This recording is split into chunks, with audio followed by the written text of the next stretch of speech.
but this is about an oppressive, fucked up system designed to keep niggas down and shit. Y'all wouldn't know nothing about that. What about you, little nigga? You know about that? Yes. Oh, you know about that? Tell me what you know about that. Tell me what you think about that.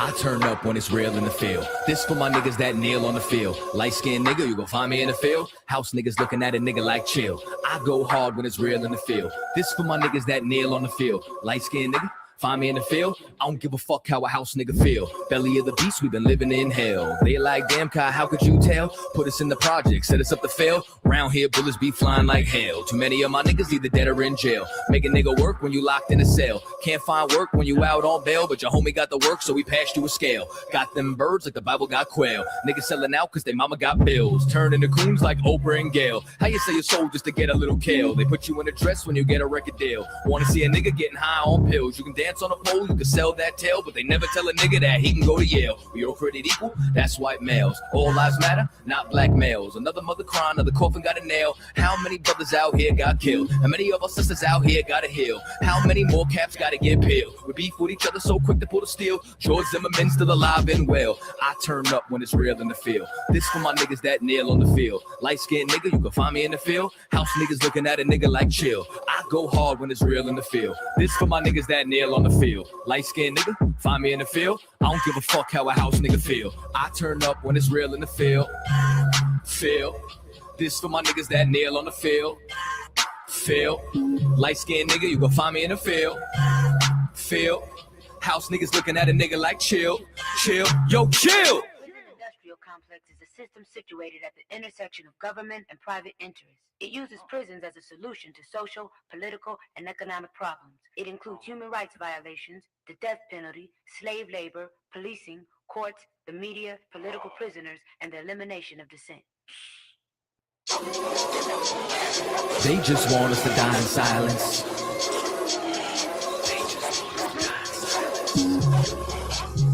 They just want us to die in silence.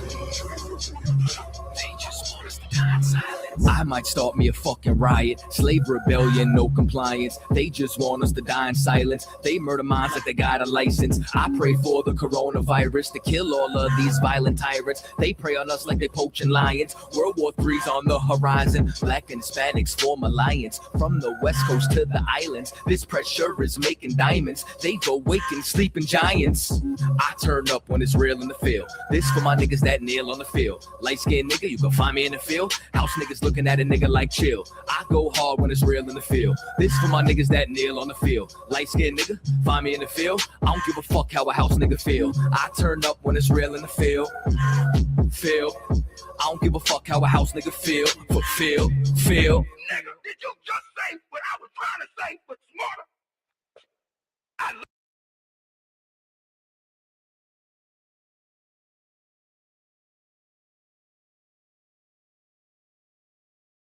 The keys. They say the spirit itself bear witness with our spirit, and we are the children of God.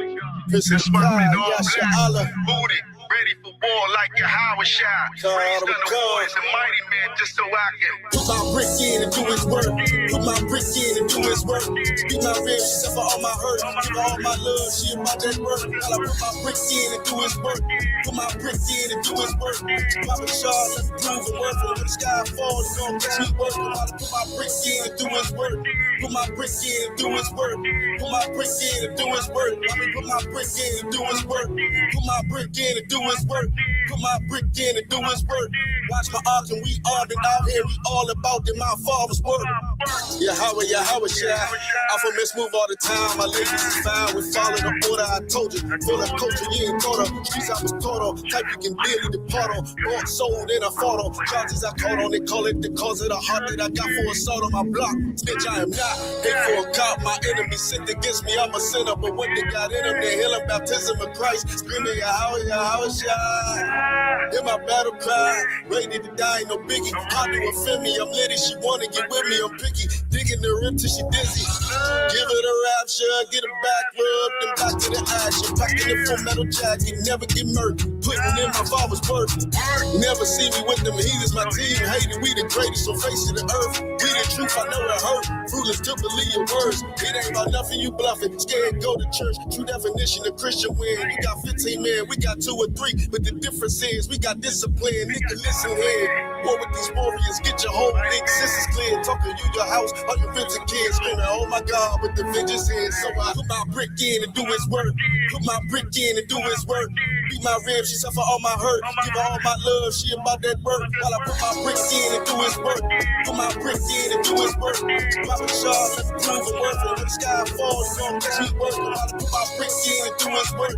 Put my brick in and do his work. Put my brick in and do his work. I mean, put my brick in and do his work. Put my brick in and do his work. Put my brick in and do his work. Watch my arms and we all been out here. We all about it, my father's work. Chosen rose and concrete. Ain't nothing sweet for a street. Dwell on my record, told the story, selling for cake every day. Yo, I just wanna celebrate. 1738. Up in my cup like what's up, is you single to mingle. I bring you out the world, show you queendom. Lead you straight to the kingdom. We ain't gon' rush, of course. I was taught the core till you make your mind up and say you mine. Soaking in the oil, smelling so divine. Make me lay hold of 110.5. You was my desire, yeah, the righteous God. But I've been so wicked from the dirt. Feeling your portion, of course, it's more than I'm worth. Just make me get back to this work. Ready for war, okay, booty. Bulletproof shooters to do what they told. Orders by generals from the Lord of hosts. Double time, nigga, let's go. Blazing on all the beasts in the street, I got heat. Rude speech about they bad luck and they lies till they cross the line. Then they come to find their whole body bagged up. Got a cut, leaking blood everywhere for the art that he thought. Talking walk with me when I talk simply. Is that what I talk is the law? Be so heavy though, it's what I'm watching for. Is who gon' rock and roll off the hook. Fish the most vicious niggas out malicious conditions. This here isn't for the shook, but watch while I put my brick in and do his work. Put my brick in and do his work. Beat my ribs, she suffer all my hurt. Give her all my love, she about that work. While I put my brick in and do his work. Put my brick in and do his work. Papa Shaw, let me prove the worth. And when the sky falls, it's gonna catch me working. While I put my brick in and do his work. Put my brick in and do his work. Put my brick in and do his work. I mean, put my brick in and do his work. Put my brick in and do his work. Put my brick in and do his work. Watch my arms and we all been out here. We all about it, my father's work. Put my brick in and do his work. Put my brick in and do his work. Put my brick in and do his work. I mean, put my brick in and do his work. Put my brick in and do his work. Put my brick in and do his work. Watch my arms and we all been out here. We all about it, my father's work.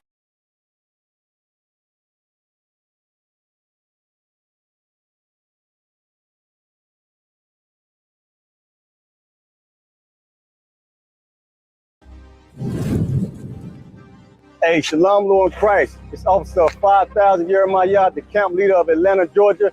And I'm here to invite you, Blacks, Hispanic, and Native American Indian people, to the I.S.U.P.K 57 annual Passover, hosted by Commanding General YAHANNA, the leader of this nation, Saturday, April 4th, at the BH Ranch, Houston, Texas. Shalom.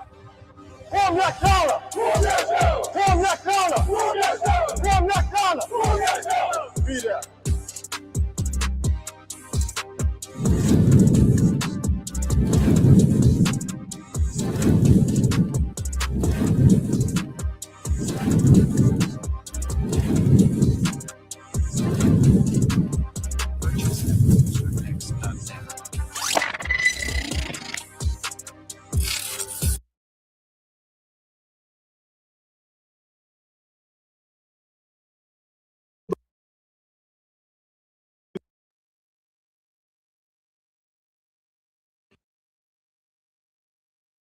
If you're white. Because of the war that's taking place over in Israel and Iran, the question has started to surface again. Who are the real Jews according to the Bible?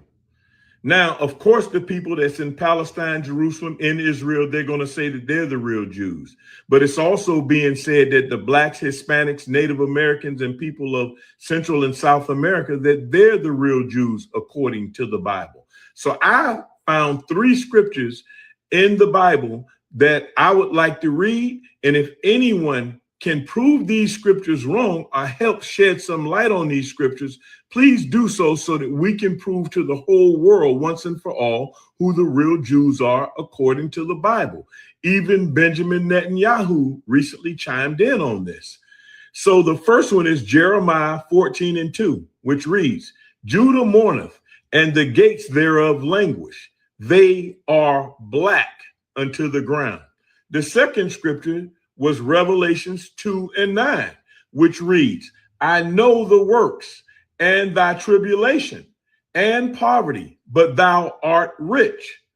And I know the blasphemy of them which say they are Jews and are not, but are the synagogue of Satan. The last time I checked, the so-called Jews that are over in Palestine, Jerusalem, in Israel, they worship in synagogues. The third scripture was Revelations 3:9.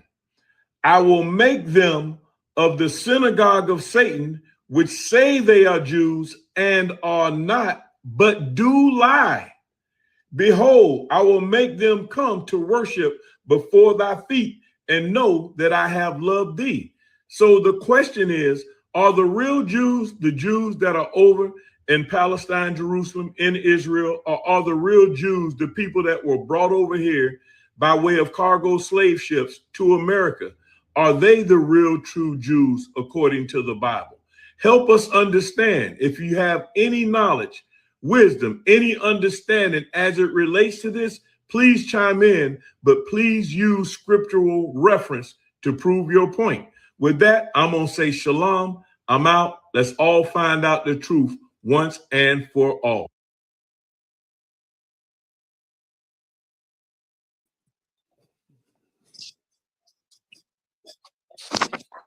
Well, yeah. Clap it up, clap it up, clap it up. I think that's a little bit over too far. There we go. Just kind of get everything adjusted right. It's locky, y'all. Dang. I need to come over. Listen, that's a hell of a question General Shalom posed to the people, man. Where is the answer? That's what I want to know. Yeah, he gave you a very serious question that you need to look into. You understand? And we waiting for somebody to enlighten us on who the true Jews are. You know what I'm saying? Right. But be prepared. Be prepared for a earth-shattering unveiling. You understand? Listen, this is the I.S.U.P.K under command of General YAHANNA. You understand? We're getting ready. Before I go into anything, I want to thank Yahweh Shah, Barakatah Yahweh Shah, for allowing us the opportunity, man, to come up on here and address our people with this truth, man, and shed some light onto what the scriptures are saying, and break down any questions or anything anybody might have, man. You understand? And show you where the truth is coming out of. You understand? I got Officer Abad Hayah with me. He's gonna be working on the wheels of steel, I call them, you know what I mean? He got the computer for me today. A war's on his way to the Passover, so he might jump in for a minute or two, but we'll see. First and foremost, y'all know how I like to do, man. Man, it is a very exciting time, man. I'm telling you. It's a lot going on. It's wicked and exciting at the same time. Of course, we're going to break some of these stories down. We got some, we got some stories. This class go by hopefully halfway as expected. It should be a pretty good class, man. Lord allow, you know what I'm saying? And we do this all to bring forth the information to you, man, so that you can be able to understand what's happening in these last days. Right. Got to go down the list. Got to do the roll call of the I.S.U.P.K, hierarchy. Starting off with the man himself, Commanding General YAHANNA. Give it up, give it up, give it up. The ring coming off right now. man, Commander General YAHANNA, I can't say enough about, you know, the wisdom, the understanding, the knowledge he's put down in this class. You understand? I mean, in the school, I say class. In the school, you know what I mean? I can't, there's no brother like that. There's no brother that is on the level of the general, man. You understand? So I just want to make sure he's recognized for all that he's been through and all he's held down, and the honor and the dignity, the position this brother's in, man. Most High in Christ, General. The water. General Mahyman, oh my goodness. General Mahyman, you know what I mean? What can you not, man? The general is an angel in disguise. I would call it, man, with the councils and the classes, always busy in this school, without a doubt. You understand? Putting it down, making sure this school rolls in the right spirit, man. And man, I definitely want to give General Mahyman a big round of applause, man. General Mayak. Man, General Mayak, man. He is an excellent general, an excellent brother. I've never heard anything about any of the generals, man, that, you know, sideways, man. They lead the school like they're supposed to. Rather than other whispers about other people in other places. You understand the things going on in other, you know, so-called Israelite groups. You know what I mean? But he's an excellent brother, excellent counsel. You understand? A big brother I've always looked up to, man. General Mayak, man. You understand? You know where it goes. Give him a round of applause, man. General Hazayan. General Hazayan. And man, an excellent brother, excellent general, always got a word to uplift and, you know, the strengthen the brother, man. Everybody knows General Haas, and you know, I don't know about in the school in Philly and New York and DC, and you know, and how General been in this troop, man, putting it down, working in the background, you know what I'm saying, doing what he do. Right. Brother, if you ever have doubt in your mind, brother, you should check these men out, man. They moving in the spirit awesomely, man, mighty before the Lord. General Haas, young man, we appreciate everything you did, brother. We appreciate you, man. You know what I mean? You already know where it goes between me and you. Who's next? General Salman. Y'all saw General Salman right there posing that question, man. Y'all saw him. You know what I mean? Pose that question to get you to start thinking, man, who the hell are the real Jews, man? Why the Bible saying one thing and these people over here declaring something totally different? The Bible saying that the Jews are black. The Bible said the Jews wouldn't be in there. Christ would bring them into their land, man. So who are these imposters? You know what I mean? Just a hell of a man, brother. Hell of a brother, man. Strength, you know, honor, dignity, it falls in this brother's lap right here, man. Joe Salman, man, we done had all kinds of talks. And brother, from my own personal perspective, this is a mighty man, brother. Every brother should have an opportunity to come to encounter. So give it up for General Salman. General Kathanga Bar, man. General Kathanga Bar. Y'all seen General Kathanga Bar, how he putting it down? New York. You know what I mean? Every time I think about the truth, man, I think about General Katham. And when I first came into the truth, man, This brother, man, I'm gonna tell you, has been a mighty, has got a wealth of knowledge, man. You understand? Counsel. He got the words to guide a brother out of his situation or whatever he's dealing with, because he done me. You understand? And I'm a living testimony, man, to all these generals I had a chance to interact with when I came into the truth, man. So I'm gonna give it up, General Kathunga Bar, man. I'm gonna give it up to General Kathunga Bar. You understand? Generals and General Kabalama. Right. Let me tell you something about General Kabalama, man. General Kabalama rolls. I mean, he's in silence, but he moves in a certain way where he's taking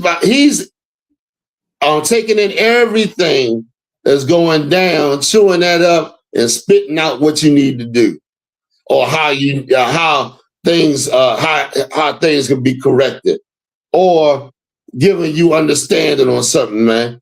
Y'all ain't talking to General Kabbalah, man. You missing out. You missing out, man, on a brother. Let me tell you something, though. That's on a whole nother level. You understand? All gonna be at the Passover, the 57th annual Passover down in Houston, Texas. And boy, oh boy, I'm gonna make my way down there, man. I need to make my wicked behind way down at the Passover, so I can see my brothers and sisters. And those are the brothers I can open up to. They understand, certain things. You understand? But give it up to General Kabbalah Mouth, man. Kabbalah Mouth. Those are the heads that was set up by our King Yahawashi, man. There is no other heads, man. There is no other school. You understand? There are no other Israelites. You understand? And I bring it out to you so you can never say, hey, I didn't know which way I was supposed to go. You won't say I didn't tell you, because I bring it out to you to make sure you know. Before I start my class, these are the leaders that the Lord put in charge. If you don't see these men, you are not in the truth, man. Right. You understand? Also, I want to thank the captains in all the zones, man. Captains, I appreciate you, man. I definitely appreciate your strength in dealing with brothers and sisters, man, and putting out this truth, man, and following the guidance of the generals and all that, making sure everything's laid down before you write. Y'all don't know, we follow orders, man. Right. We bring down orders from the heads, man, on down. Y'all think we individually, go into our own mind trying to give orders. Nah. We don't do that. Right. You understand? So captains, real big a part of this truth, man. Huge part. You understand? Then we got the officers. Y'all see the officers, man, rolling up right and tight. You understand? Being able to put the information out, man, rolling in the spirit on these videos and all that. Not trying to put out no old, not putting out no old timid little, effeminate videos like some camps do. Some so-called camps do anyway. You understand? All these things, man, coming up. These brothers coming up in here, man, rolling warriors, soldiers, man. You know what I mean? So, yeah, the officers, man, I definitely want to thank y'all for the work y'all putting in, man, raising up these men coming up in this school, man. You understand? Teaching them the right way. Big round of applause. Then we got the troopers. Troopers, of course, y'all do a hell of a job in this. Y'all coming up in here doing what y'all supposed to do, dressing in all black, making sure you super in order. Because I'm going to tell you like this, if I can't count on you being in order, I can't use you. You understand? You somewhere, you out somewhere doing something else. You understand? And how the Lord removes men like that he can't use. You understand? So it's a hell of a thing. We realize what's going on. Keep your head. You got tunnel vision, but also at the same time still in the swivel. You know what I mean? Okay. I mean, checking out everything. You know what I mean? So the troopers, who we got? The sisters, our sisters. Give them a big round of applause, man. Y'all gonna enjoy today's class. Today we're gonna break down the woman with the alabaster box.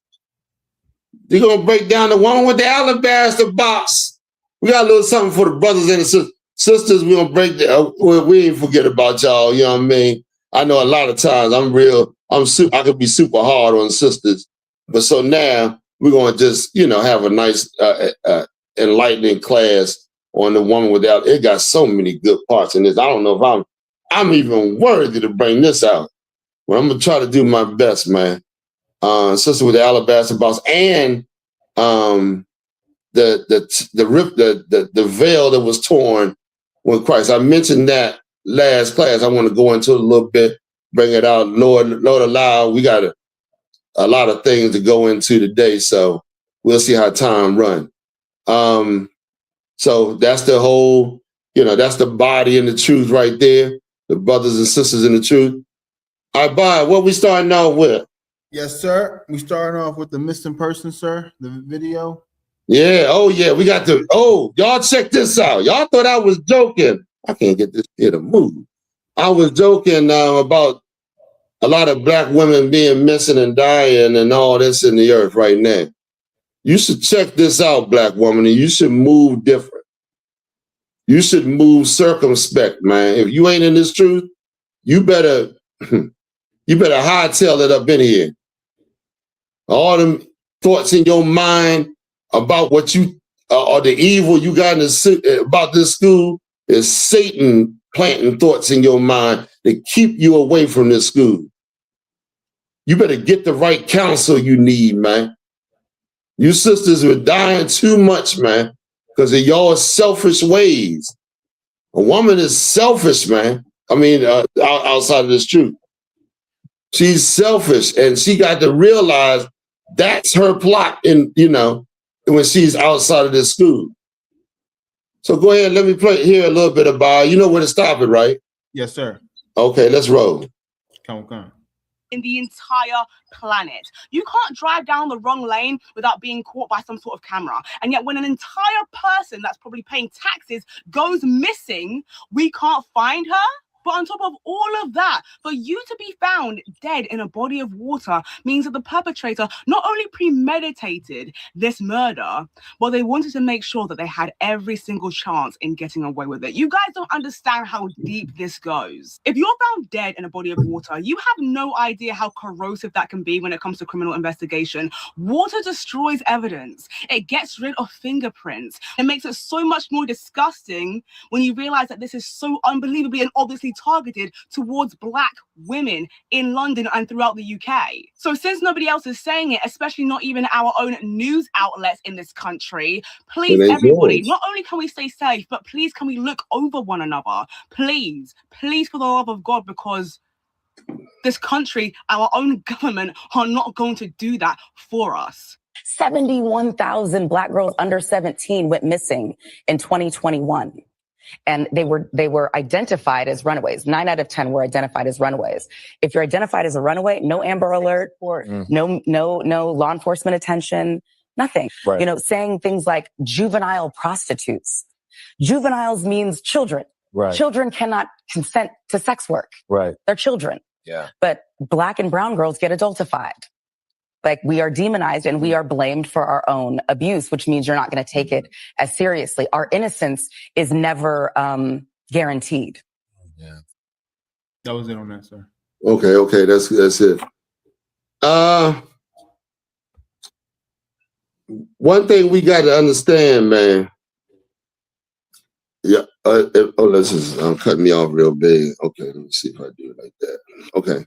One thing we got to understand, man, we got to come together as a people, man. I'm so tired of this division mess. I'm so sick of it. it just, it's like when you divide it, you don't care about this section or this area or this. When you representing something else, you don't care about how your brother's doing in certain other zones. That's ridiculous. That ain't nothing but Satan doing that, man. Come. Like this sister out on here, she is damn near screaming for somebody to pay attention to what's going on. You hear the agony in her voice? She's like, this thing is serious, man. It's serious. We need to pay attention to it. If you're sitting back and you acting like this is, just you've lost a lot. You're not in touch with your people. If you're sitting back thinking that this isn't an emergency situation and they just going through it over there, it ain't happening as much over here, then you done lost touch of your people, man. You better start loving your people again. When I say loving your people, do things to your people that show go out your way for your people.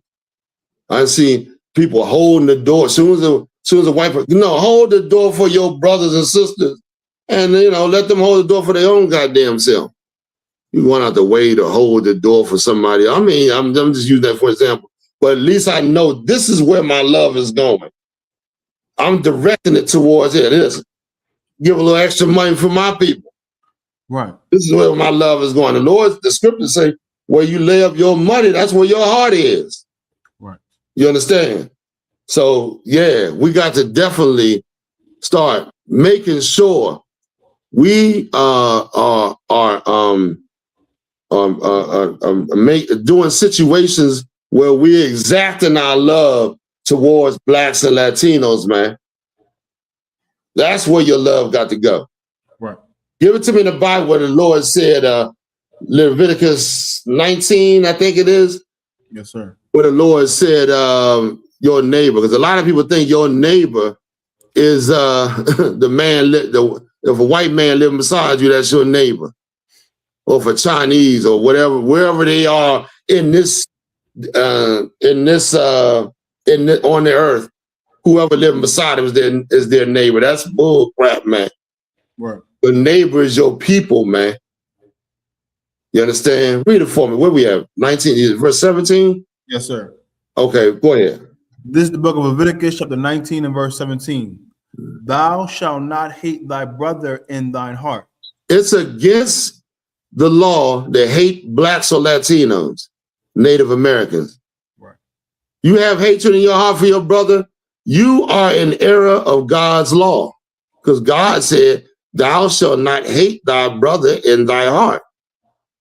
Right? Read it again. Yes, sir.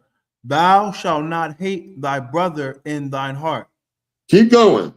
Thou shalt. Yeah, he's talking about your brother. Read on. Thou shalt in any wise rebuke thy neighbor. Yeah, you got a problem with your brother. The scriptures say you go between him and you. You understand? He do something wrong, you tell him about the wrong that he's doing. That's what it means when he says rebuke. Tell him what he's doing wrong and the efforts that he will correct it. If not, you done your part. God is on your side. So you ain't got to worry about nothing else. You understand? Read on. And not suffer sin upon him. And not sit there and watch your brother be sinful, man. He might not even know what he's doing is a sin. Right. You understand? Go ahead. Verse 18. Thou shalt not avenge nor bear any grudge against the children of thy people. Wait a minute. God said, you should not avenge. What does that mean? This is the class go. Anybody in the class?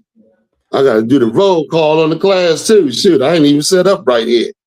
Yes, I've been running around to the last second. Go ahead, Abad. I'm gonna go ahead and let you answer it. Yes, sir.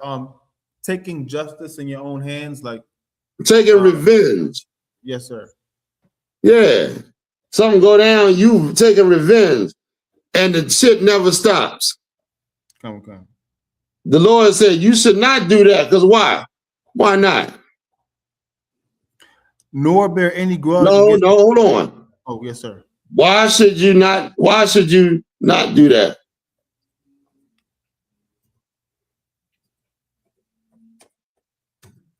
Go ahead, Abad.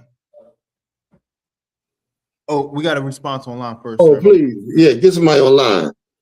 Yes, sir. Yahali Sharel Yasharala says, take benches in your own hands, get back at them for what they done to you. Exactly. Because you know why? That demon coming up in you, that hatred that you didn't have, gets an opportunity to reveal itself. But why should you not, by reading this, why should you not take revenge on your brother? Give somebody a chance in the class. Yes, sir. I'm back on. Let me see what we got. Let me put the class. I'll switch them over, y'all. Go ahead, Abad. I'm gonna give you a chance to. We do got a response on what judges. Oh, good. What we got? George Sanders says the Lord will deal with you. Not only with you, but with but taking revenge is actually saying, I don't believe in God. I'm God. Right. You know what I mean? Because I got to exact punishment on this person. Right. You follow what I'm saying? That's what the Arabs say they believe in Allah, right? But why how come Allah ain't doing nothing about them, about what's going on in them? They got to do it, they got to go get revenge. Right. Because why? They don't serve, their God is a false God, man. Right. And you don't believe in God when you go and say, I got to handle this because I don't believe God going to do anything about it. Especially if you're in the right and you've done what the Lord said. Give me some more. We have another response, sir. Oh, please. This is from Yahali Sharel Yasharala. Because you're instructed to love your brother and not take vengeance, and the Most High says, vengeance is mine. That's right. Give her a round of applause. Lord said, vengeance is mine. You ain't got to worry. Who you think getting away with something? Anybody getting away with it? All that stuff that this devil's doing, he gonna pay back. Right. Because the Lord said, give him double. Did he say in Revelations? Yes, sir. You understand? So he ain't getting away with nothing. I mean, it's a terrible thing to keep hearing these atrocities take place, but the Lord ain't, gonna let this devil slide for nothing. Go ahead. Keep reading, sir. Yeah, please. Verse Any 18. more responses? Not yet, sir. Okay, keep reading. Thou shalt not avenge nor bear any grudge against the children of thy people, but thou shalt love thy neighbor as thyself. Who's your neighbor? The children of thy people. Blacks, Latinos, and Native Americans. That's who Christ was saying in the New Testament when he said, love thy neighbor as thyself. He wasn't talking about loving the white man who did all these atrocities against you. You understand? Or the other nations. I go into that's a whole nother thing. All right, so now give me where are we going back to where we left off about? Yes, sir. We're back at the missing person, sir. Yeah, please. Come on. This is so if I could before you start the next one, some things got to happen because Blacks, Latinos, and Native Americans are hard-headed. Yes, we are. And so the Lord got to make his point known before he delivers you from this situation. He got to let you know these nations don't mean you know damn good, man. Right. Go ahead. Yes, sir. The first missing persons is Zalig Williams. Last seen. Zalig, you said? Zelig. Zelig. Okay. Go ahead. Zelig Williams, last seen in Columbia, South Carolina. Mm-hmm. He's 28 years old. And that's pretty much it. Yeah. Columbia, South Carolina. You understand? Keep an eye out for Zelig Williams. Yes, sir. Yeah, Columbia used to be a hell of a place, man, back in the day. I ain't been down there recently, man. A hell of a place. All kind of Southern hospitality, man. You understand? You know what I mean? So, yeah, Columbia. All right, what we got? Yes, sir. The next one. Gustavo Angel Sanchez. Okay. Gustavo Sanchez. Missing from where? Give me the Houston, Texas. Houston. Missing from Houston. We get down there. If I see Gustavo Sanchez, boy, I'm bringing him home. Goddamn it! I'm gonna bring him to his home where he, you know. Right. But anyway, he missing from Houston, Texas. Go ahead. Last seen March 20th, 2026. He's 17 years old. 17 years old, man. You understand? Keep a lookout for our brother. Make sure, you know, let's try to bring our brother home, man. His family worried about him. Right. All right. Go ahead. Yes, sir. This is your Martinez, Miss Martinez. I'm jamming her first name up. Yurikzi Martinez, age 16. Okay, 16-year-old from where? Oh, from where? Yes, sir. Khan. Yes. South Dakota. South Dakota. I'm gonna pull it up so I can see. South Dakota, you said? I can't confirm. These classes terrible, man. She was missing since February 14, 2026. Okay. But the thing is, where? And ethnicity. Yurikzi Martinez. Oh, Yurikzi Martinez. Yeah, I think it says. And it's 16. Okay. Okay, keep an eye out for this sister. I'm not sure where. It doesn't say where she's missing from, does it? It's not really saying. Lincoln say Lincoln County, but I'm not sure what that. Well, anybody know what Lincoln County? You can do some more. Go ahead, say it again. Lincoln County Sheriff's Office, Canton, SD. South Dakota, right? I'm thinking. South Dakota, yeah, Comic-Con. Okay, all right. Keep an eye out for the sister. The phone number right there. So wherever area code that is, pretty much that's probably where you can find more information on her. Right. You know what I'm saying? Okay, all right. Yes, sir. The next one is Shaquavia Hall, age 22. She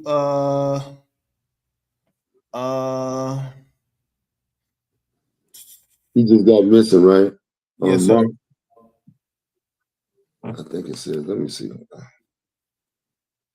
Go ahead. You don't see the date? Anything? Where's she from? Where's she get missing from? Does it say? Yes, sir. She's missing from the Bristol. In Bristol. Nicholas Drive in Bristol. Okay, Nicholas in Bristol. Where's Bristol? That's a good question, sir. No, where's that? Okay, all right.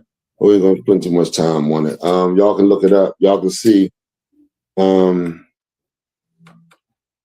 Check it out and keep an eye out for this sister right here. I hate to not tell you what area to look in, but you know, whoever wrote this should put the info first and then write whatever. But okay, let's go to the next one. Right. Next one, Khan, is Ramir Dimitri Parodi, age 17 years old, missing since February 7th, 2026 from Baltimore, Maryland. Baltimore, B-More. B-More. You're missing from B-More, man. Keep an eye out for the sister. Okay. All right. What was her name again? This is a male, sir. I think this is a what was his name then? Ramir Dimitri Parodi. Oh, Ramir. Okay. Ramir. Okay. All right. Okay, go to the next one. Yes, sir. The invention, sir. Inventions. Okay. I think I can see the. Hold on. I can make it bigger. I'm gonna give us look. I can see who's on. This thing is not running right though. My chat, but Manema 1, I think it is. Oh yes, sir. On YouTube. Shout out, huh? Say again. You got the chat on the YouTube, sir? Yeah, but it's not moving. It's just it's stuck. It ain't moving nowhere. The screen probably stuck. And I got Princess Mayakal Banath. The water for y'all coming into class. Shalom Yahweh Shemal Dabashin Yahweh. Who else? King Denny.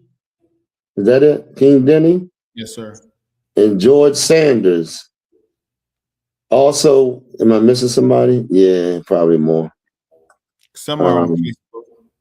Yeah, this my internet always be messing up, man, for some reason. All right, so okay, go ahead. Inventions. We got a couple of inventions. We're gonna run through the stories, get the topic out, you know what I mean? And I just want to let y'all know next week class is gonna be council. That will be we'll be having the Feast of Unleavened Bread that evening, I believe. Yeah. So yeah, and we'll be in Houston. So just to let y'all know, give you the heads up. Lord allow, we'll be following up that next Sunday. Right. Okay. Go ahead. Khan, start playing the video, sir. Mm-hmm. Oh, slide. In the late 1800s, a time when the country that Black Americans have a rich history of innovation and creativity. In the late 1800s, a time when the country was still healing from the Civil War, Black Americans were filing patents at record levels, showcasing their ingenuity and determination. Despite being just a few decades out of slavery and facing immense social and economic challenges, Black inventors were innovating at a pace that shocked the world. Their contributions were groundbreaking and transformative. From home appliances that made daily life easier to industrial machines that powered the economy, their ideas shaped American life in profound ways. And yet, most people don't even know their names. In fact, no other oppressed group anywhere in the world filed more patents than Black Americans during that time. This is a testament to their resilience and brilliance. We weren't just labor, we were inventors, creators, and visionaries, builders, innovators, geniuses. Black history isn't just about struggle. It's about innovation, creativity, and progress. Brilliance, power, legacy. Follow for more untold Black stories. Yes, it is, man. Yes, it is. A lot of the things that we're trying to bring out have been hidden from Black people. Like I want to go into the Dark Ages and bring out some of the things that white people that lied to us about who these people were. They totally told you a bold-faced lie on who some of these people during the Dark Ages were to make them look like they were great and to undermine you and to get you to love and respect and worship them. Right. So this is an excellent point to bring out, man. You understand? Bring out things that going to uplift Black people. We don't need things to tear them down, except if they're going against God's rules. Right. That needs to be, you got to shun them on that. You definitely got to. So go ahead, Abad. Khan. The next invention.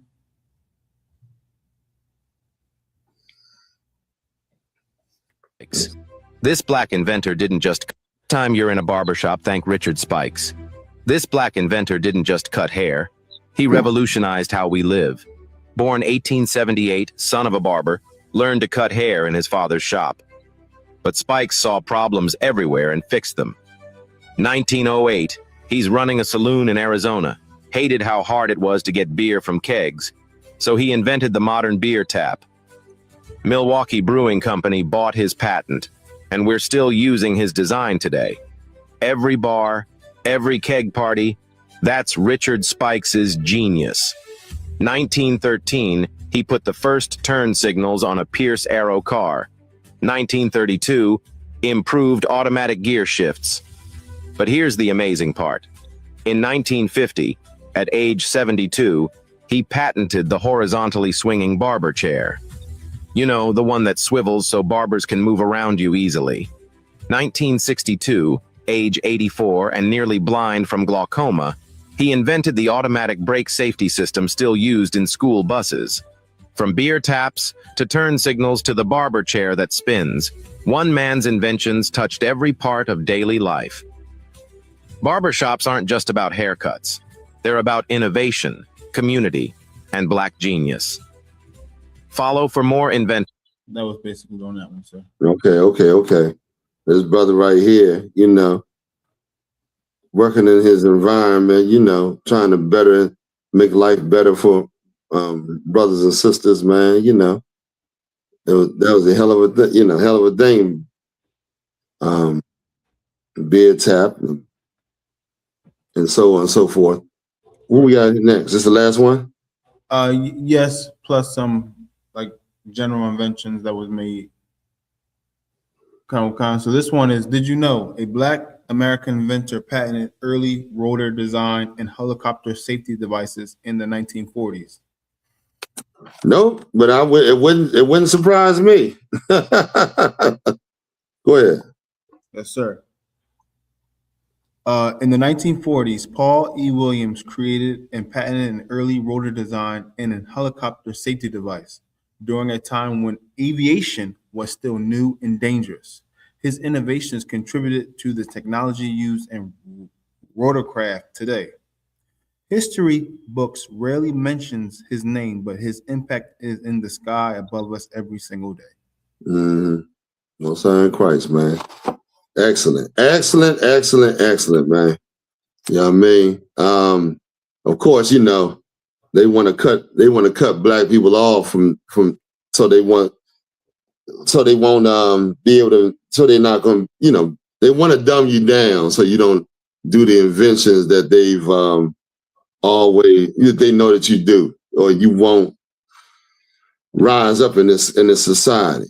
So that's what a lot of things are in place for. That's what Trump is doing with all this DEI mess, cutting things back so you won't find out certain information. You know what I mean? So those are some inventions right now. Let's go into the yes, sir. Let's go into first. What's the first story? Is that the one with the monkey? Oh yeah. Yes, sir. Is that yeah, that's good. Let's go into the monkey. Now y'all know a couple of weeks back, Trump made some depictions of black people with monkeys, referring to as black people as monkeys, right? And I said I was gonna get on them about that, man. So I'm gonna definitely reign true to my word, man. Come to find out, man, when we analyze, make it big, please. Is that the biggest you can go? You can go bigger, sir. Come on. We're gonna analyze this devil. We're gonna play the POE, process of elimination, POE, to see who the real monkeys are on this goddamn earth, man. You understand? Who behaves like the animal, man?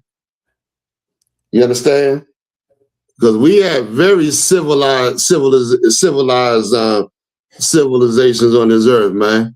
We blacks and Latinos, Native Americans, we knew how to treat one another. They learned how to treat one another from us. You understand? They learn how to bathe their little funky behinds from black people, man. Right. Understand? Brother invented the toilet. I know goddamn well cleaning up them damn devils. He said, let me just revolutionize some shit so we can have a better, a place to live. We got to spell and deal with them. Don't you know that they had, and I'm talking about some hygiene things right now. They had, and the Greeks and the Romans had places where people would just, go around and take pisses in like a bowl. Like you would see each other's, while they urinating and taking baths and all that kind of stuff. Like when they came to the Native Americans, when they came into the Native Americans space, they saw them as being disease-ridden. Something, these are the people that got a lot of problems. You understand? So right here, look at the primate lips on that thing right there. And they got the nerve to talk about black people and refer us to being monkeys. Well, look at the real monkeys. Put that other picture up. Yes, sir. The other one, the other monkey picture up on the left. Yes, sir. I saw a picture. Please, is that the biggest you can go? Or? For this one, Good night. I saw that old picture. I was thinking, what can I show of how this man is hairy? Give me Genesis 25 or 25. Yeah, make it big as it can. Big as it can, brother. Look at that. Give me Genesis 25 or 25 and put up the picture of Chuck Norris. Yes, brother, when I first saw the movie, what was that? What was it? Is it what's the one with Chuck Norris and Bruce Lee for? You might be I right. can't think of the name of the movie. It could be Huh? It could be Enter the Dragon. I could be wrong though. It might. Oh, y'all know what I'm talking about. When that devil took his jacket, took his coat, his little karate gi or whatever they call that off. But I ain't never seen so much hair in my life, man. I never forget that damn scene. It always is plaguing my mind right now, watching that naked, hairy bastard. Now, you got the scripture on it? Yes, sir. Okay, now put the picture up on it. Yes, sir. I think I sent you two pictures. One of them, put the one on his back. Good. He got a goddamn bundle of hair on his shoulders and on his back, man. Now we're gonna see who the real cave beast is, man. Who's the real? That's not the one, but that's good enough. No, get the one. Yeah, you can put the one on his back too. Look at the one on his back. So look, Bruce grabbing the hair. Bruce grabbing a handful of hair.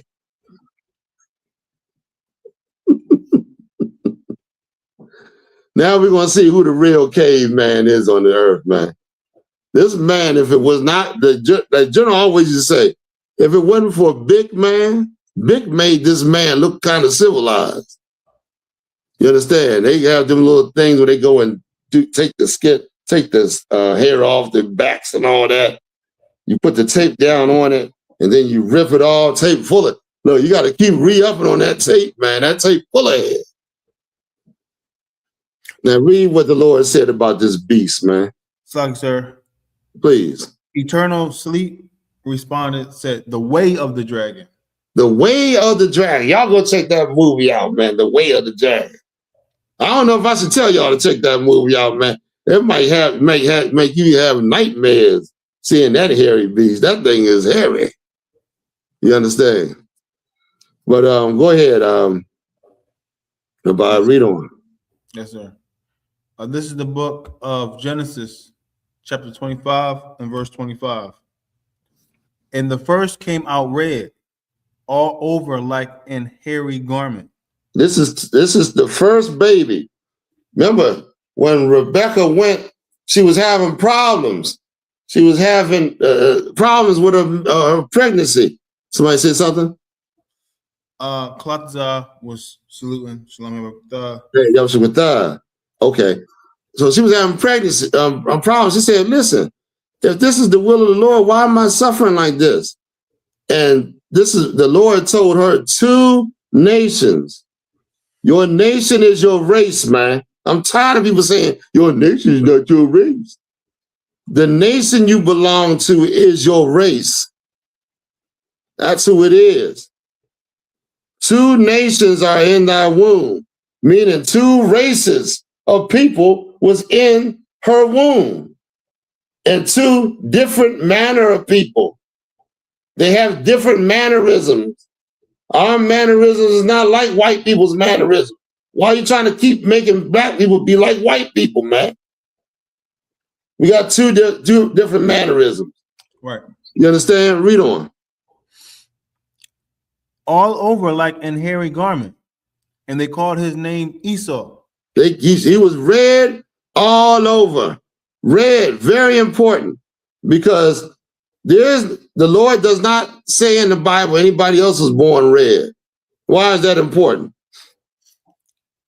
Why is it important? The Lord said he was red like an old hairy garment. Why is it important he said he's red? Anybody in the class?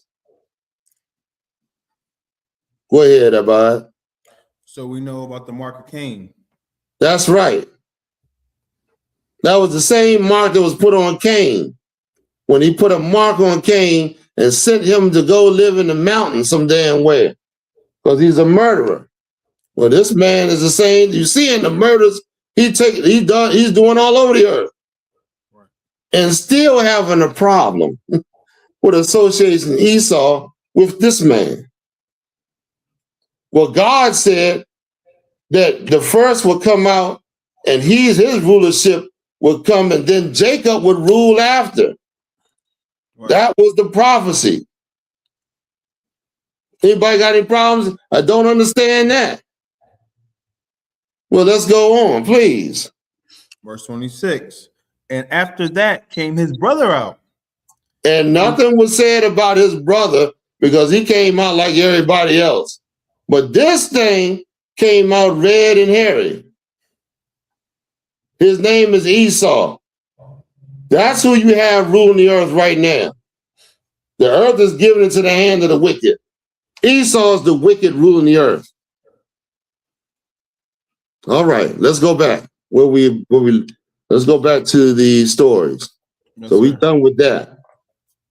You understand? I shouldn't have to hear no white person who listen, they make they think that you won't say nothing about them because they in charge and they got money, and you fear them. You fear them. But I don't want to hear nothing about no white people, man, from no white people. When you a caveman, man, you are a wicked, evil caveman who looks more like a monkey than anybody else. Look at this. Watch this. Read. Go ahead, play. Yes, sir. Hold on. This is the caveman giving a job interview. This would be very important you understand this, because the caveman is giving you interviews all over this earth trying to get a job. But anyway, just go ahead and play it. Come. For the time. You want your job? What do you do? Me and they have me hunter. Me all together. You hunt together. Need a many. So they were here, take your more time. Hunter. Maybe get it. Why you leave that truck? That's not that. You need to jump the bigger. How long you with that truck? 10 months. 10 months? Me hear you got to 2 months. Me hear you leave and go travel around playing with family. Me too. Me don't try to chase it up. Me just want it done. Me gotta just see to me.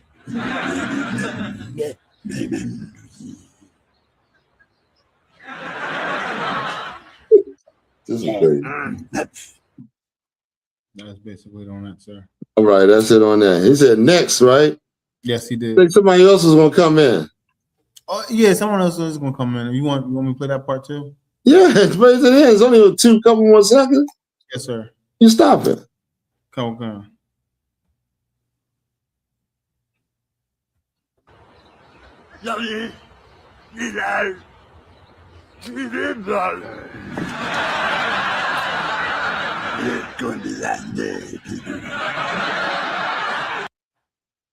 All right, that's it on that. All right, so y'all know I like to have a little fun sometimes, man. We used to have a little crack a joke or two, man. You know what I'm saying? But anyway, let's proceed on with the class. Yes, sir. We have Bob Barker, sir. Bob Barker. I don't know about them. This cat right here, man. Everybody thought he was a friendly white man. He was the other half of It's a Beautiful Day in the Neighborhood. You understand? Hosting The Price is Right. Come to find out, he was a racist, womanizing piece of garbage.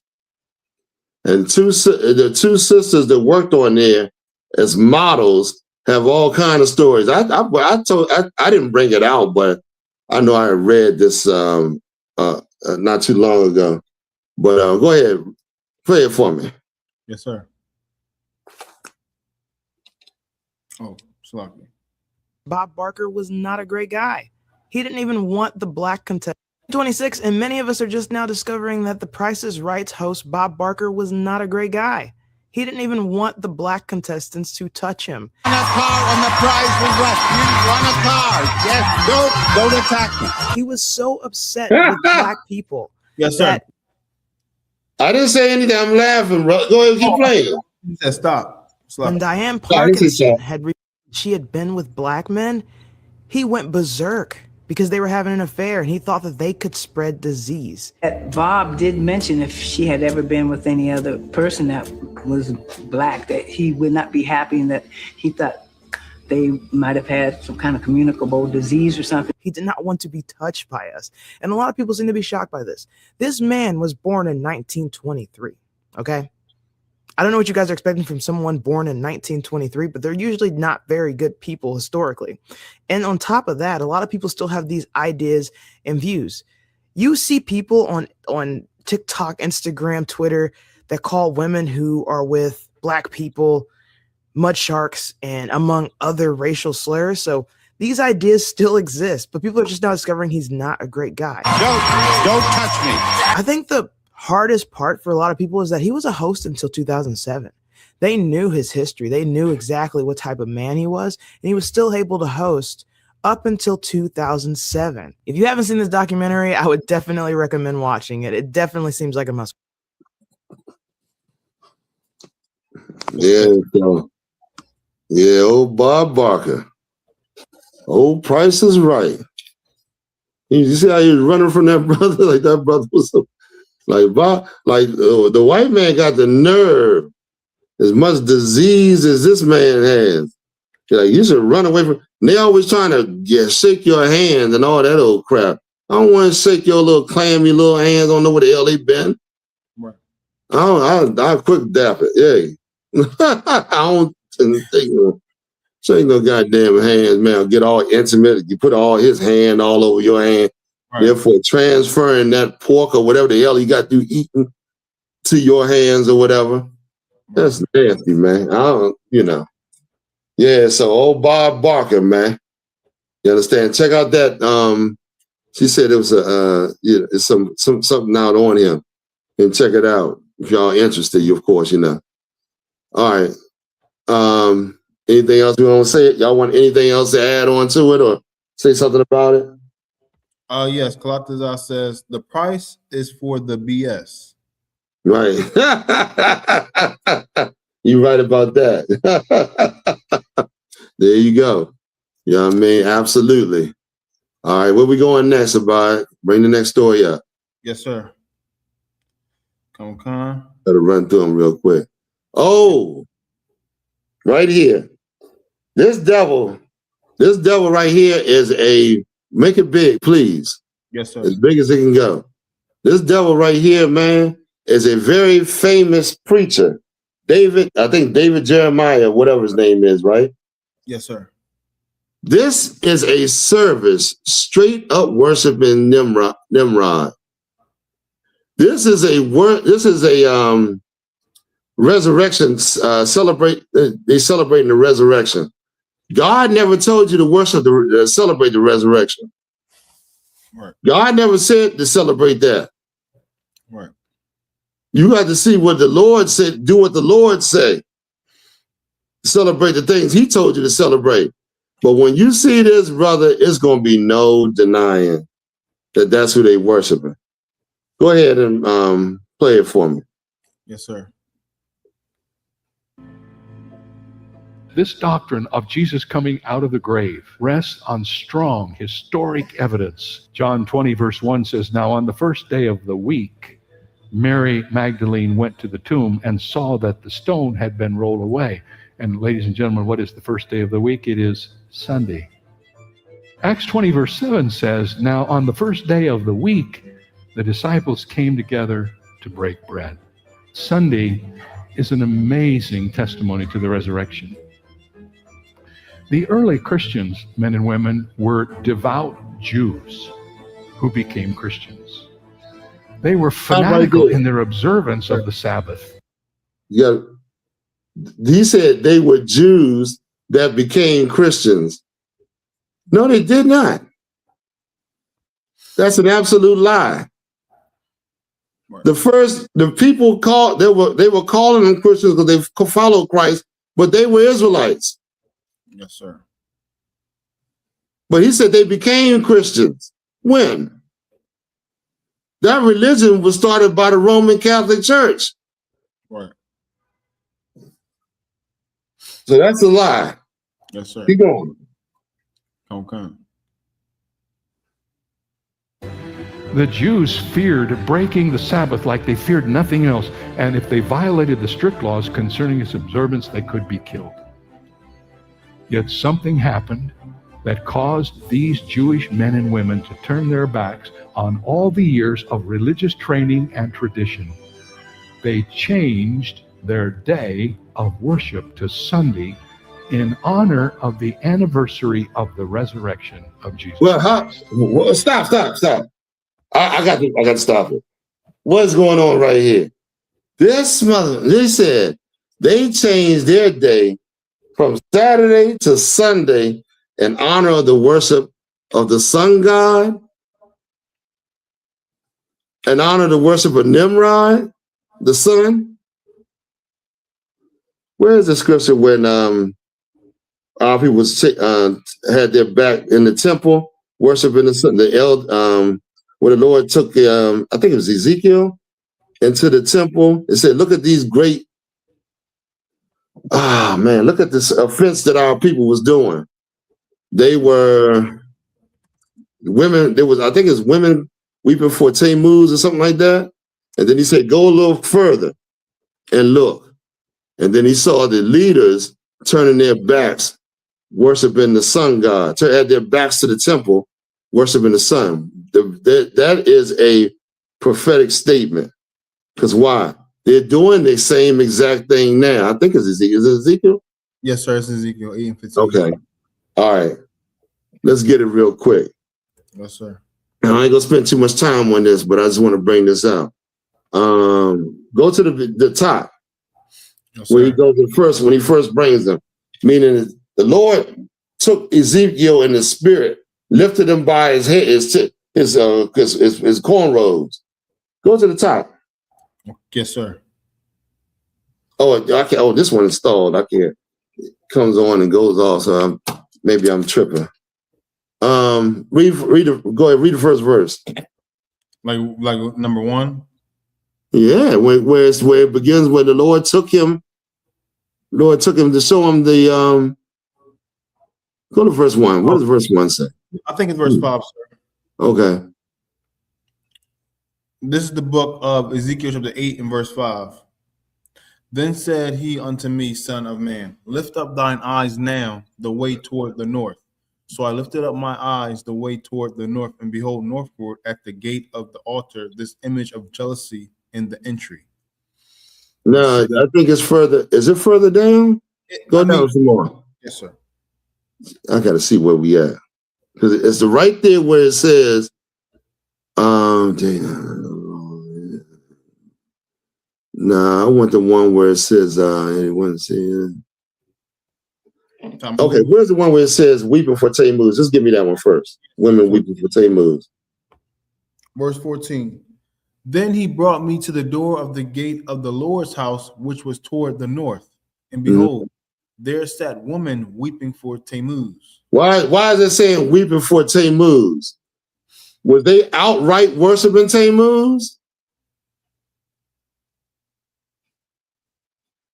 The women was weeping for Tammuz in them churches.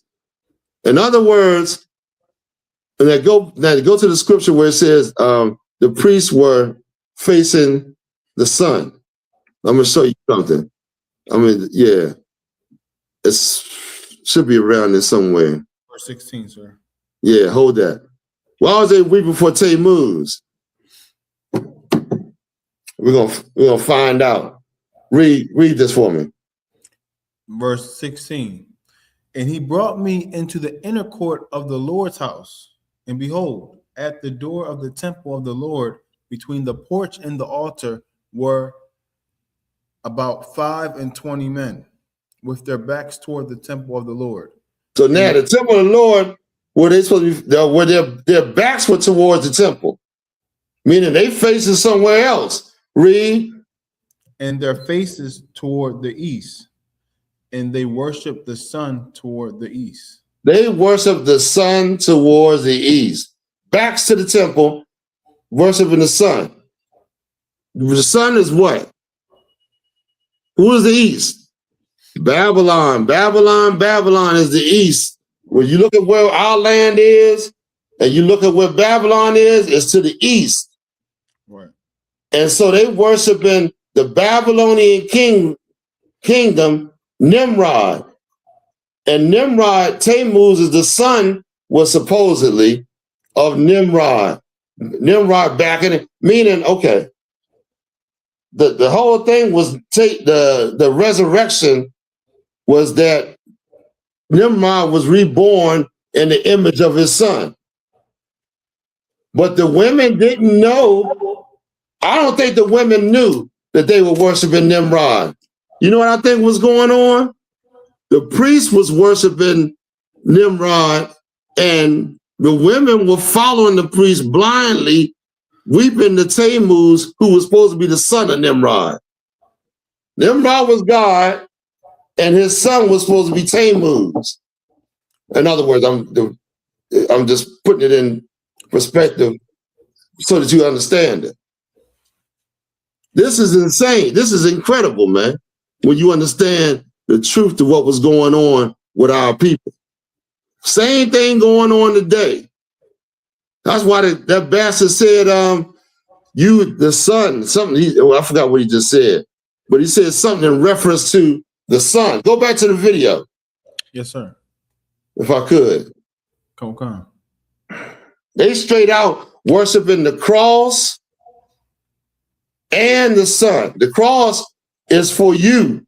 Anybody that stands in their way of worshiping the Babylonian kingdom. That's why the Lord called this Babylon the Great. Is that as big as it can get? So you can play the whole thing, so you can see it good? Watch what this devil says. Go back a little, just a tad bit. Yes, just sir. a teeny. And play it. Yes, sir. Yet something happened that caused these Jewish men and women to turn their backs on all the years of religious training and tradition. They changed their day of worship to Sunday in honor of the anniversary of the resurrection of Jesus Christ. Can you think of any other event in history that is celebrated 52 times a year as the resurrection is? Every time we come to church on Sunday, we're saying, He is risen indeed. 2 days have earned names on the church's calendar, Good Friday and Easter Sunday. Yet in a real sense, all of us live on Saturday, the day with no name. Yes, sir. Hold on. He said, wait, stop right there. What did he just say? All of us live on Saturday, which has no name or something like that? A day which have no name, yes, sir. A day which has no name. So he just said, and did you see, go back just a little bit. Yes, sir.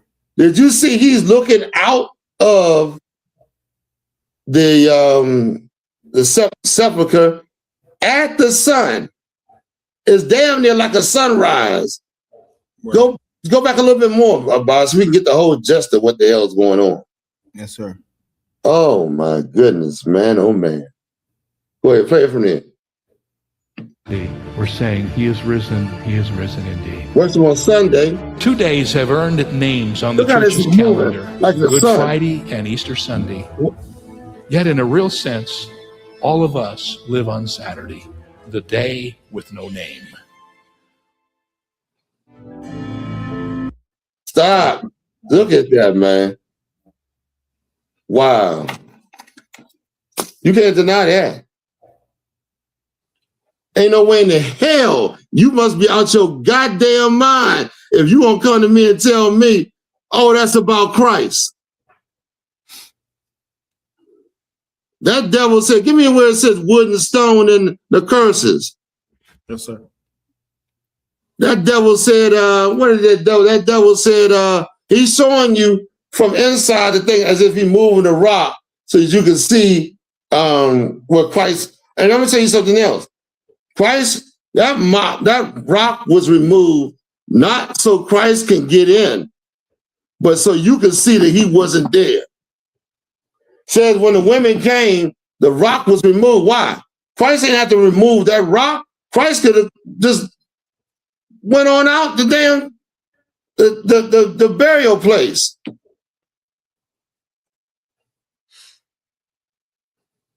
But that rock was removed so you can be a witness to what had taken place, man. Right. You think that woman, when the women came to put the what's names on his body, they were going to lift that 4,000-pound rock to remove it. Please, Abba. Well, yeah.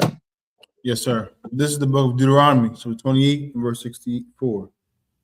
And the Lord shall scatter thee among all people, from the one end of the earth even unto the other. Mm-hmm. There thou shalt serve other gods. And there thou shalt serve other gods. Y'all don't even realize that's what y'all worshiping. Y'all think y'all worshiping Christ. What a game that has been played on you. You better run from that goddamn Christian church. Keep going. Oh, dear.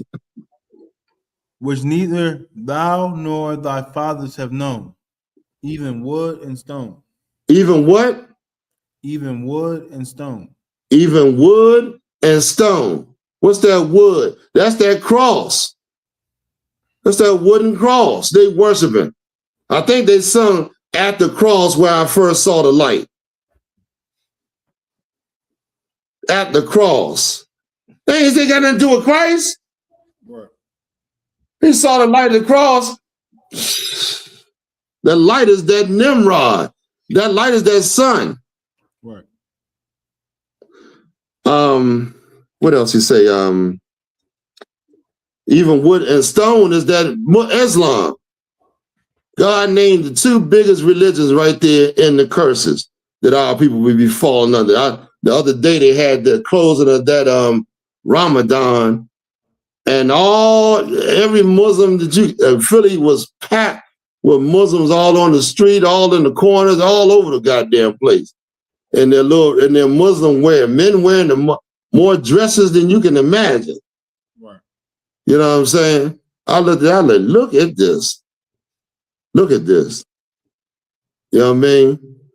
Go ahead. Is there any more? That's it? Yes, sir. That was it on that scripture. Okay. Drop that. Okay, so I wanted to bring that out. And go to the next story, please. Yes, sir. Let's hurry up so we can get to the okay.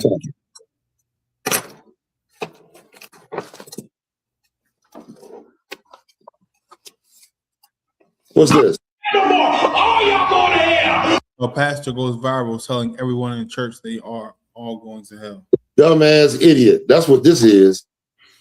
Go ahead. Play it for the top again. Yes, sir. I don't even care no more. All y'all going to hell. My wife is going to hell. My kids is going to hell. You are going to hell. What? I like Bro, that what guy. are you talking about, Okay, man? that's it. Stop there. Stop. Stop. Come on. Oh, okay, I thought there's some more. There's some more, sir. Okay, go ahead. Play some more. Okay. Stop playing. You going to hell. Going to hell. You going to hell too. You going to be the lead position in hell with the devil. You going to hell. Hell. Everybody, don't play no more. Hell. Say everybody. Shut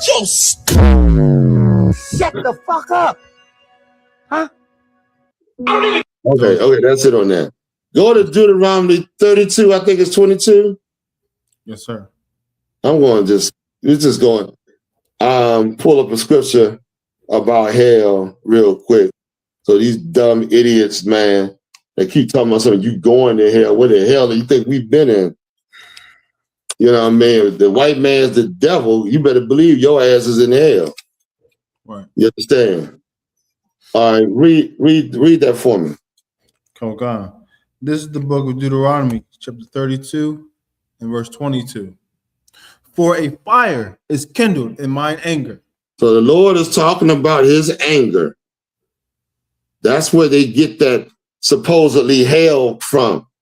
But the Lord ain't talking about what the Christian church calls hell. The Lord is talking about right here on this earth. You're going to see it in a minute. Read. And shall burn unto the lowest hell. And shall burn, his anger is going to burn to the lowest hell. Read on. And shall consume the earth. And shall consume what? The earth. The what? The earth. Read it with some conviction. The earth. And shall okay, so the God is saying his fire, he's so goddamn hot that he's going to make it hot. He's going to make you, put you in the hellish condition. Read on. With her increase. With her increase, meaning the things, the stuff that comes out of the earth.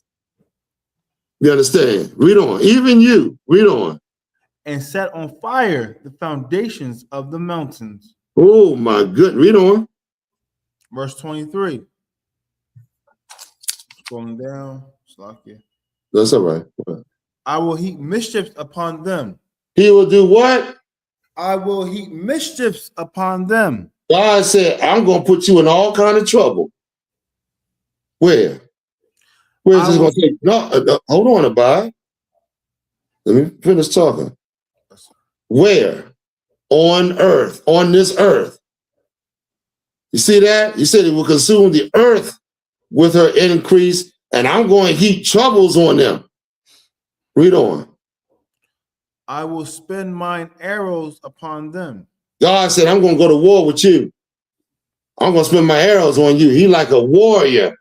But you ain't going to be able to go to war with, the only way you ain't going to be able to go to war with God. God going to destroy you. In other words. Read on. Verse 24. They shall be burnt with hunger. What? They shall be burnt with hunger. This is his anger. This is his hot anger, burning our anger, and he's going to burn you with hunger. Ain't no spirit going to be being burnt with hunger down where the hell you talking about. That's happening right here on the earth. Read on. Okay. And devoured with burning heat. And the Lord said, I'm going to devour you while you on this earth. Read on. And with bitter destruction, I will also send the teeth of the beast upon them. Wait a minute, teeth of beast? Didn't that happen to us? When was teeth of beast sent on us? Oh, y'all. Anybody on the class answering? Get the class involved. Let's see what y'all got. Yes, sir.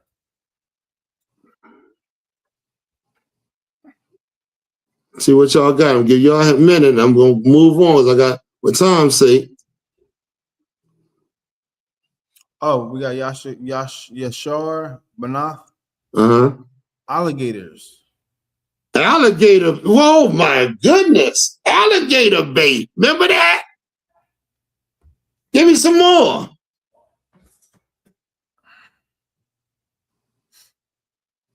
I'm going to tell y'all if y'all don't answer. For the time's sake. Go ahead, Abad. I was going to say during the civil rights, the tax dogs. That's right. Them goddamn German shepherds. I don't mess with them to this day, man. They suck German shepherds on black people during the civil rights movement. Give me some more. George Sanders says K9. K9, that's right. They doing it right now.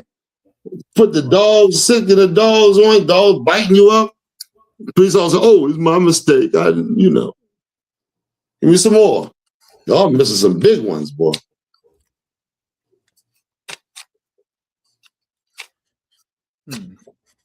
All right, I'm gonna tell you. Remember doing the Roman Colosseums? Oh, I remember now. People that did not listen to Christ and fled into Africa, when Christ said, when you see the abomination of desolation stand, they didn't want to listen. They didn't flee. That's what the Romans did. He starved a lot of them out.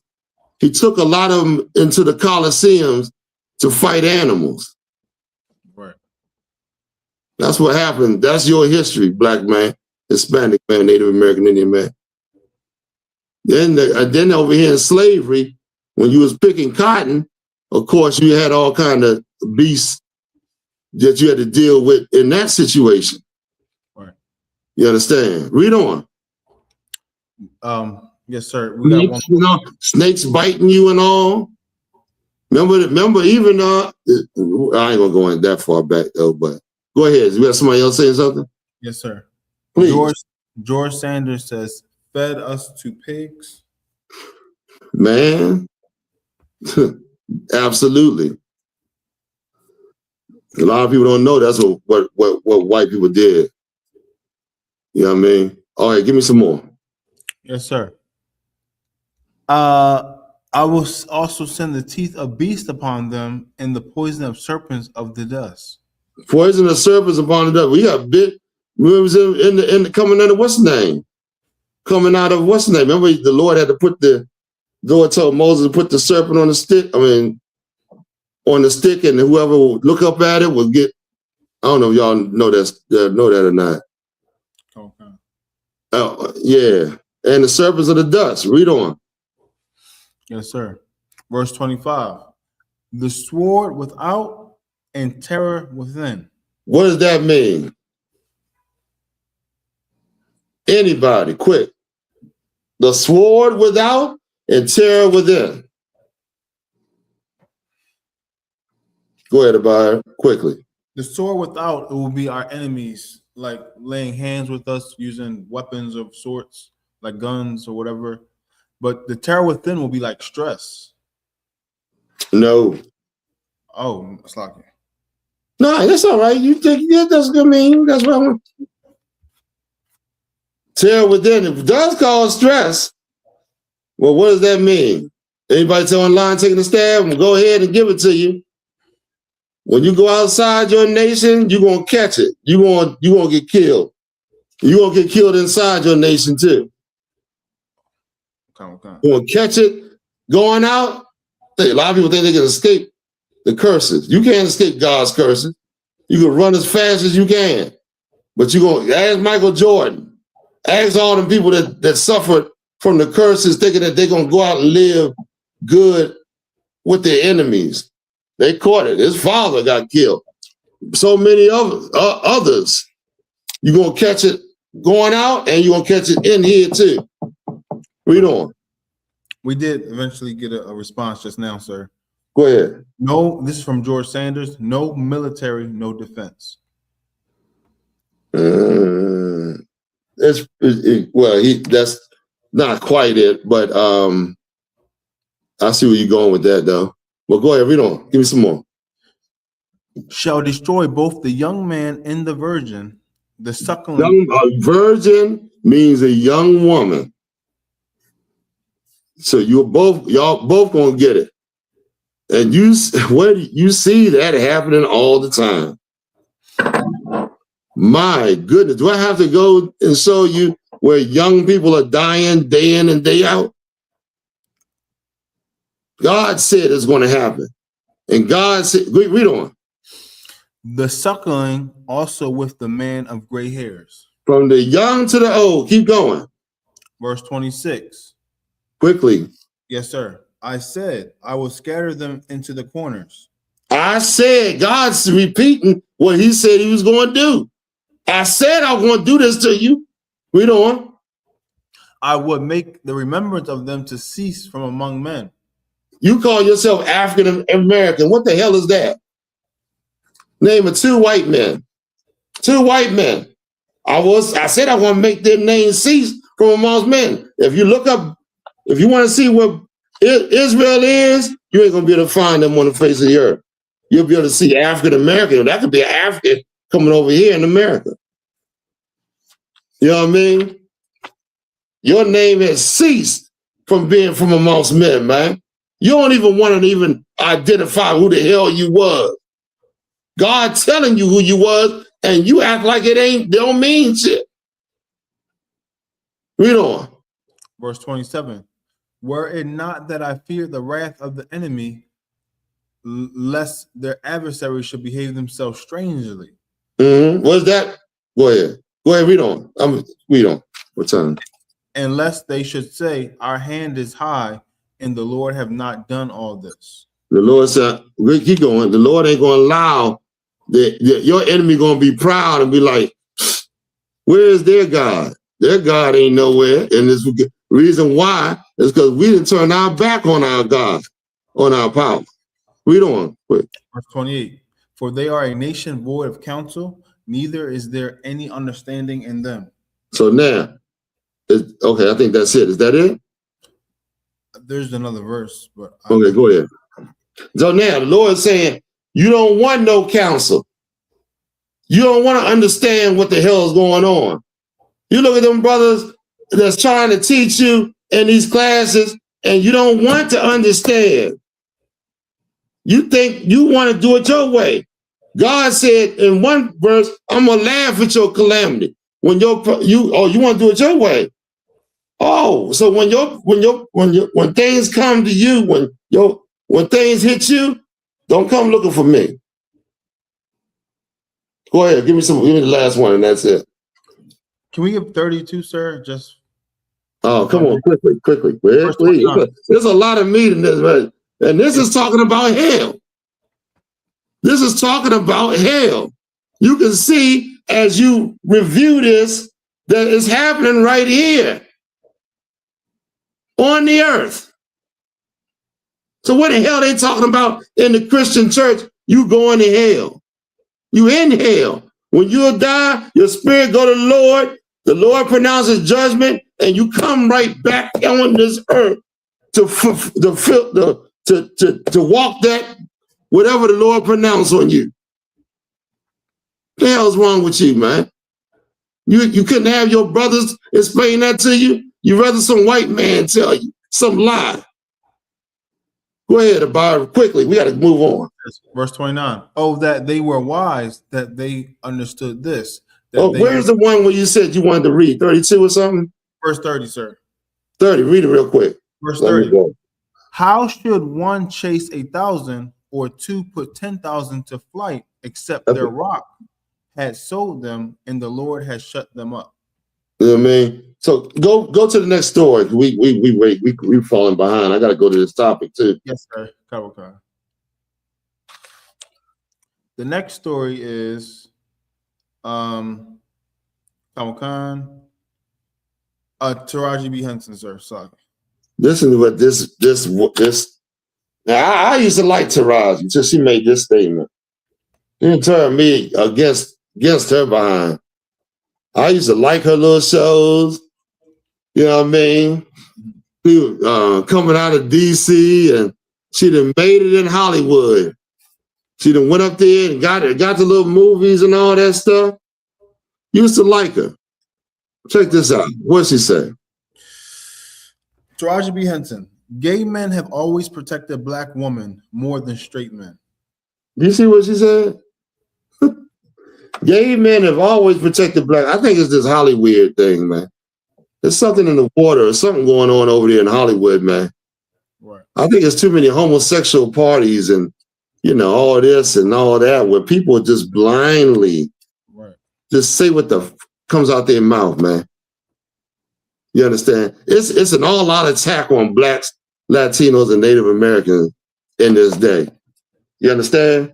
And here's the thing. Here's what this fool doesn't. He's definitely a fool. Doesn't understand.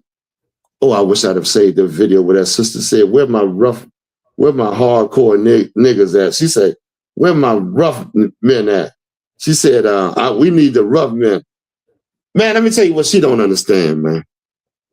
She don't understand living up in Hollywood and making movies with the same homosexuals she was complaining about it a minute ago that didn't give her the money for the movie that she was, I forgot what she didn't get paid what she was worth or something. Something came, huh? Oh, I was saying right. Sorry. Yeah, or something like that.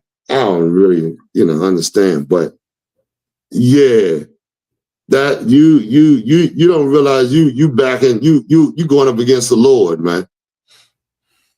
You going up against the Lord, against your people and everything else. How many of them homos helped was the ones that came to the aid of our people in history at any time? Homosexuality destroys your people, dumb. Right. Don't help your people. It don't. Homosexuals ain't helping our nation do the right thing, or to understand God and to obey His laws. Read some more of this, please, because this is insane, man. It was mostly a poster. Oh, it's just a post. It wasn't nothing on it. I thought it was a little. It was a little article thing up top, right? Yeah, read that. Come. Actress Taraji B. Henson has encouraged black women to show more kindness and empathy toward gay men, highlighting the loyalty and protection many have shown to black women over time. She has also been open about her close friendship with actor Jussie Smollett, whom she considers Smollett, the homo that lied and said he was attacked by some, I forgot what he said. He was attacked by somebody. I remember. That's that empire, that homo empire. Right. Go ahead. Whom she considers family, often describing the bond between them as an example of deep support and love that can exist between black women and gay men. This is a sick woman right here. Right. This is a very sick woman who nobody should be listening to. You know what I mean? Women, when they get alone, they go straight up into their evil, man. They got no boundaries. They have nobody to stop them from the evil that they're going into. And they're gonna regret. A lot of them gonna regret it.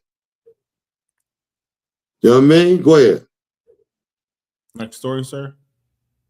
Yeah, that's it on that. That's it on that. Of course, y'all know the scriptures about a man should not lay with mankind. Right. And in Romans, the 1st chapter, I don't think we got it. Leviticus 20 and 13. And Romans 1 and 28. I'm not going to go into it in case y'all want to go check them out. You know what I mean? The Lord is against that. So you telling people to do that, then you going against the Lord. You can't put your will over God's will. Ain't going to be no homos in the kingdom. Right.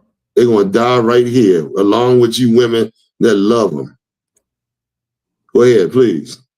Yes, sir. The next one is UN passes Ghana-led resolution declaring slavery as a crime. I still don't know what the hell is the purpose of these damn Ghananese people putting this up about black people. But go ahead. Let's go into it a little bit. Let's see if we can figure it out. Yes, sir.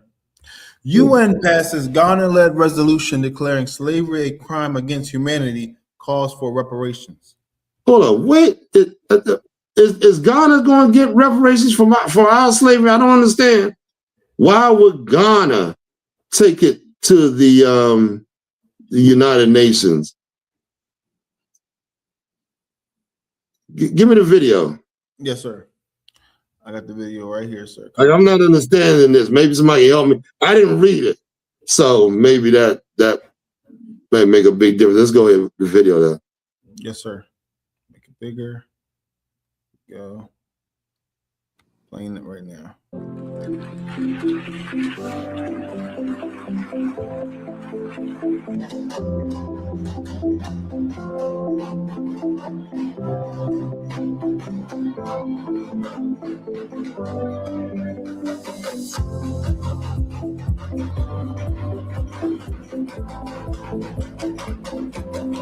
Oh, I thought there was some talking on here. Ain't no talking here. Okay. That's enough. Anybody know what the hell is going on here? Let me know. I thought he was talking. I thought he was giving a speaking. Me too. My fault, sir. Slugging. Say it again. I thought so too. My fault. Yeah, maybe that's the wrong video. Maybe it was another one. But Ghana is the Africans in Ghana. Them Africans all over there are the participants of slavery. They the ones that participated in the slavery. Right. You understand? So I'm trying to figure out, are they trying to get money in Ghana for our plight, for what happened to us? Because for sure they know they ain't us. What? They know that we're not Africans. They know that. Right. So are they trying to? I don't know what's going on. I got to check into the story a little bit more. But if anybody know, y'all can tap in. But anyway, so the three people that voted against it was who? It was United States, Israel, and Argentina. Right. You know what I mean? The United States and Israel, two white nations, right? I mean, two white people represented, right? The United States is represented the white man. That's his kingdom. And Israel, of course, those fake Jews are not the people of God. They are white people as well. They are white people as well. They belong to the same nation. They're Edomites. So now, Argentina. That is weird, ain't it? Argentina will come up there. Let's show you what's going on in Argentina. Yes, sir. What the history, a little bit of the history. Okay, making it big. Mm-hmm. No visible black population when South America is so diverse. In 1770, Argentina began a policy of blanqueamiento, meaning whitening. The first step was conscription. Black men were drafted first and sent to the front lines during the conflicts of independence and Triple Alliance. The second step was division. Black women were allowed into European communities while men were not. This was social programming to push black women into white marriages, slowly reclassifying their identity. The third step was poverty. Black men were denied education and kept poor so that public health crises like yellow fever caused severe population decline. Finally, Buenos Aires was styled after Paris, and European men were fully funded for migration and marriages. Argentina went from a majority non-European population in 1770 to less than 1% today. Why does Argentina... Is that it? Yes, sir. Okay. Y'all see the little history on there? Just a little slight history lesson. They've been doing this all up and down North, Central, and South America, man. That's just how they oppress the men of the land that they're trying to take over. Right. They did it right here in during slavery when they were when they were paying white men after 1865, I think, slavery was done. But the white man needed workers in them crops. How did he do it? He created breeding farms, first of all, and he paid white men to come and have sex with black women. Oh, that's the thing. Yeah. So they've been doing that for the longest, man. So, yeah, this man is the devil, of course, man. He's an animal. You know what I mean? He creates secondary forms of power, second and third forms of power. He'll create power over you to subjugate you to whatever will he's trying to push. And it won't look like he's doing it. Right. You know what I mean? So anybody got any questions or anything? If y'all got any questions about anything, or y'all want to, you know, add a comment or whatever, please do. You know what I mean? But we're gonna move right on to the next one. How many more stories you got? We gotta hurry up. Yes, sir. We have like just a few more. Like okay. One. All right. Two stories. Okay, good. Let's get it. Yes, sir.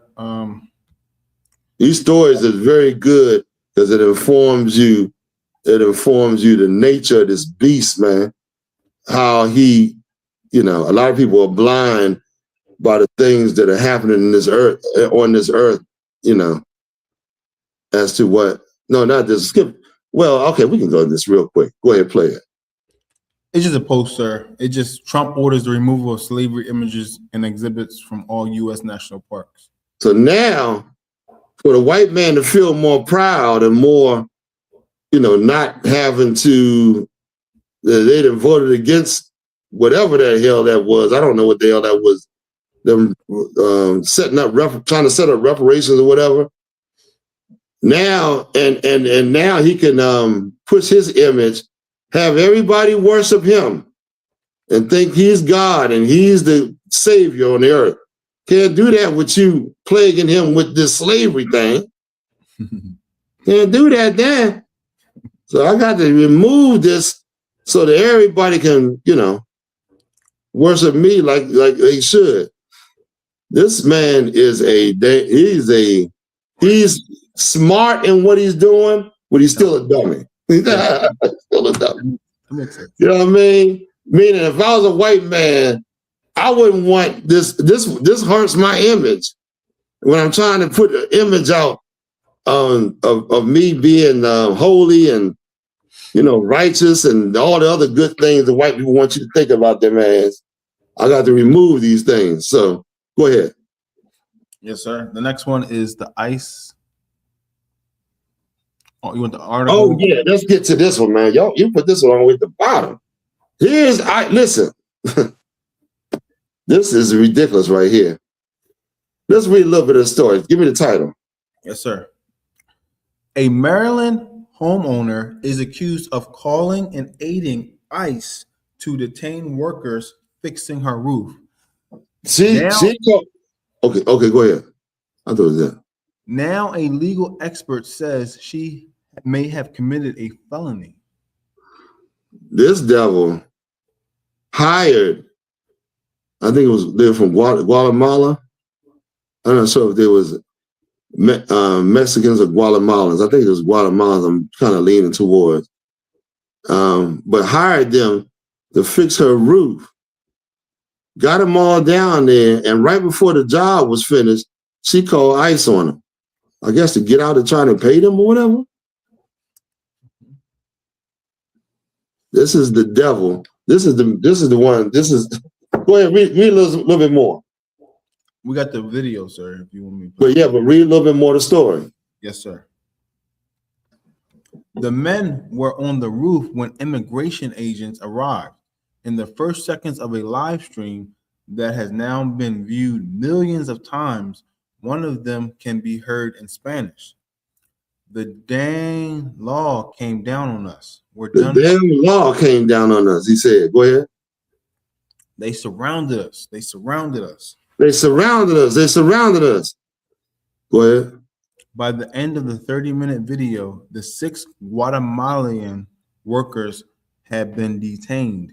Their co-worker, Brian Polanco, who filmed the entire encounter, pointed his camera at the homeowner and made the accusation that would turn a rooftop in Cambridge, Maryland into a national story. This is ridiculous, man. These devils don't want nobody to make no goddamn money. They're cutting you off, trying not to pay you, trying to find ways not to pay you. They got the TSA agents out there right now. They hadn't been paid in over almost 2 months, over a month. Want you to work for free like a goddamn slave. Can't live with this bastard, man. I'm trying to tell you, brother. Go ahead. Come on. Give me a little bit more, then we're gonna play the video. Yes, sir. She was the one who called ICE on the men fixing her house. Then, according to the footage from the scene, she handed agents the ladder they used to reach them. So she wanted the agents to go up there, I guess, to go up on the roof and get them. So she gave the agents the ladder to go up there and reach them. Right. Jesus, devil, boy. This is a piece of garbage right here, brother. This is a piece of garbage. Yeah, play the video. Yes, sir.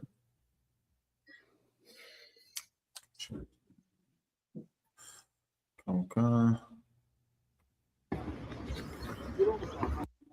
Make it big.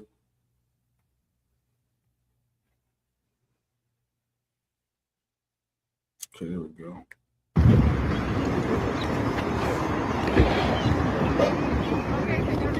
Nos cayó la pinche ley, valió madre.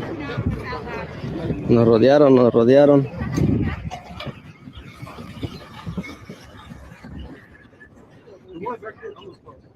Necesito que no grabes y te comportes. Estoy en todo el derecho de grabar, no estoy haciendo nada malo también. O sea, yo estoy cooperando, puedo cooperar con usted, no hay problema. ¿Estás grabando en este momento? Estoy grabando. Sí. Okay. Hice lo que pude por ti. No, está bien. La verdad que yo estoy aquí, no estoy haciendo nada malo también. Triste lo que está pasando hoy aquí. Estamos empezando un trabajo y cayó migración. La verdad que perjudicando a la gente trabajadora, a la gente que hace bien al país.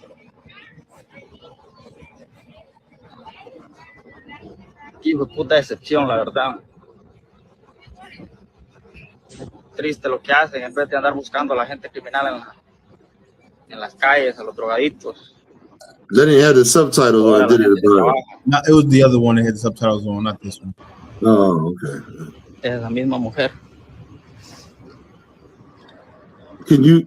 Arreglándole la casa. I want everybody to know what he's saying. Is there a way we can get the other one? Yeah, I can try to get it real quick. Yeah, try to get that real quick. Brother, you should, man, you can't never trust these people, man. You know what I mean? People got to starve because these bastards, you know, want to get free labor out of you. Like, that's what they go to when they can't, when they feel they losing out. They got to try to get over on you somehow, man. Try to make you look like you make it look like you the one that's you know, in the wrong. Meanwhile, this bastard right here, man, went and hired them with the preconceived notion that she was going to call ICE on them right before they finished. Tell me that that right there, boy. That you know how underhanded this devil is. Look how much they didn't work black people and don't want to give you nothing, want to starve you out, want to take that, you know. You ain't supposed to be able to survive around these white devils, man, without, you know what I'm saying, as a community. as a people. Because they don't try to cut you off for their benefit. You got it, Abba? Not yet? I think we deleted it. Okay, maybe it's deleted. God dog it. Oh man. Okay, it's not on it no more. So like we delete the wrong one. What we put the wrong one up. Okay, you can let them finish play this one. Yes, Spanish speaking brothers and sisters they understand what it's saying. Yes, but pretty much we understand the story. Y'all can look it up too. You know what I mean? Yes, sir. Go ahead and finish this one up. We got about 30 seconds.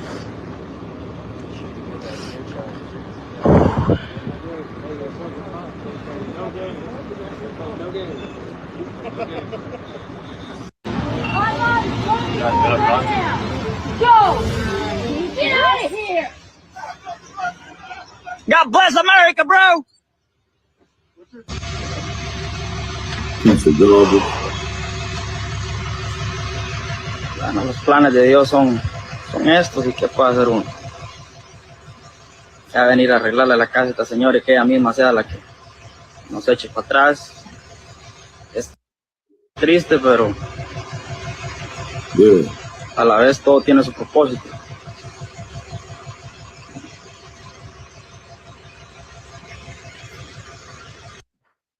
All right. So if y'all want to know what the brother was saying, they got one story translated in English. I think we got rid of the wrong one. You know what I mean? Trying to rush for class and trying to put it together real quick. I understand. All right. Well, we got one more story, or that's it? That was it, sir. So man, that's crazy, man. That's insane. So now we're gonna go into our sister with the spikenard in the alabaster jar, and talk about the incredible deed she did for our King before the Passover. We know the Passover is when he met, when he was put on the cross and all. And but this woman, she did such a great and honorable thing.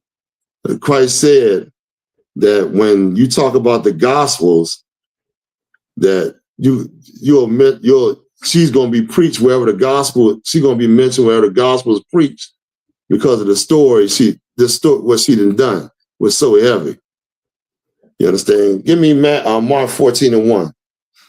Yes, sir.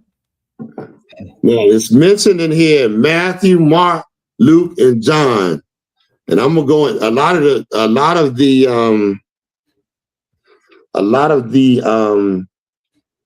people that they tell you that they're different stories, but they're not different stories. And why do I know they're not different stories?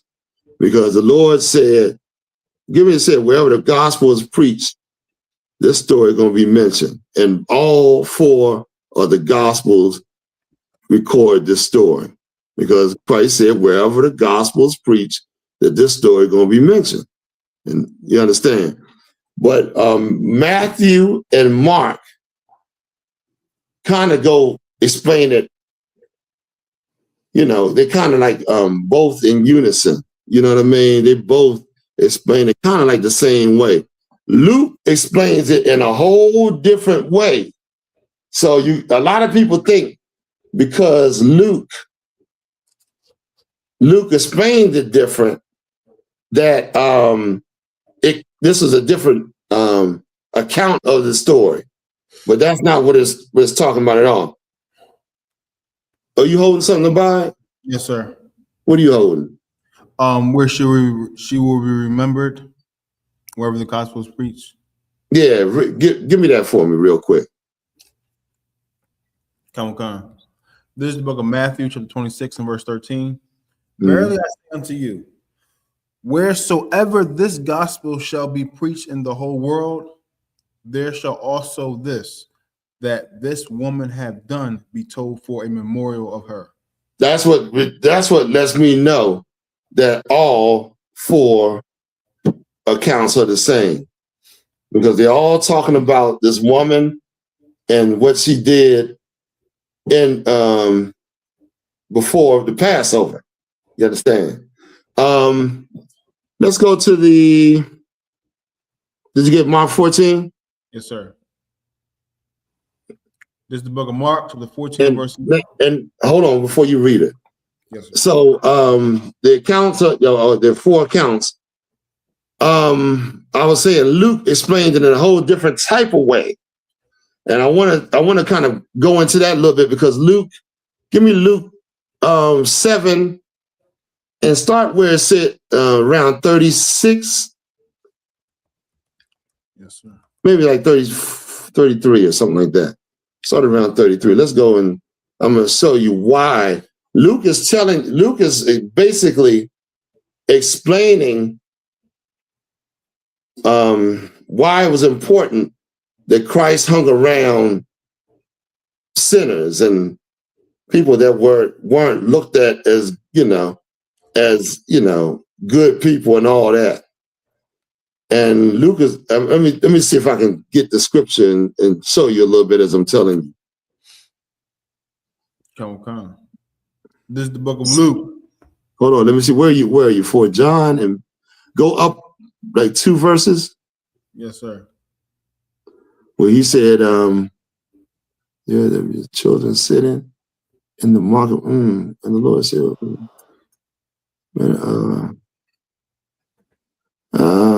no, go to verse 23. We're still at 23. We're going to just do it right there.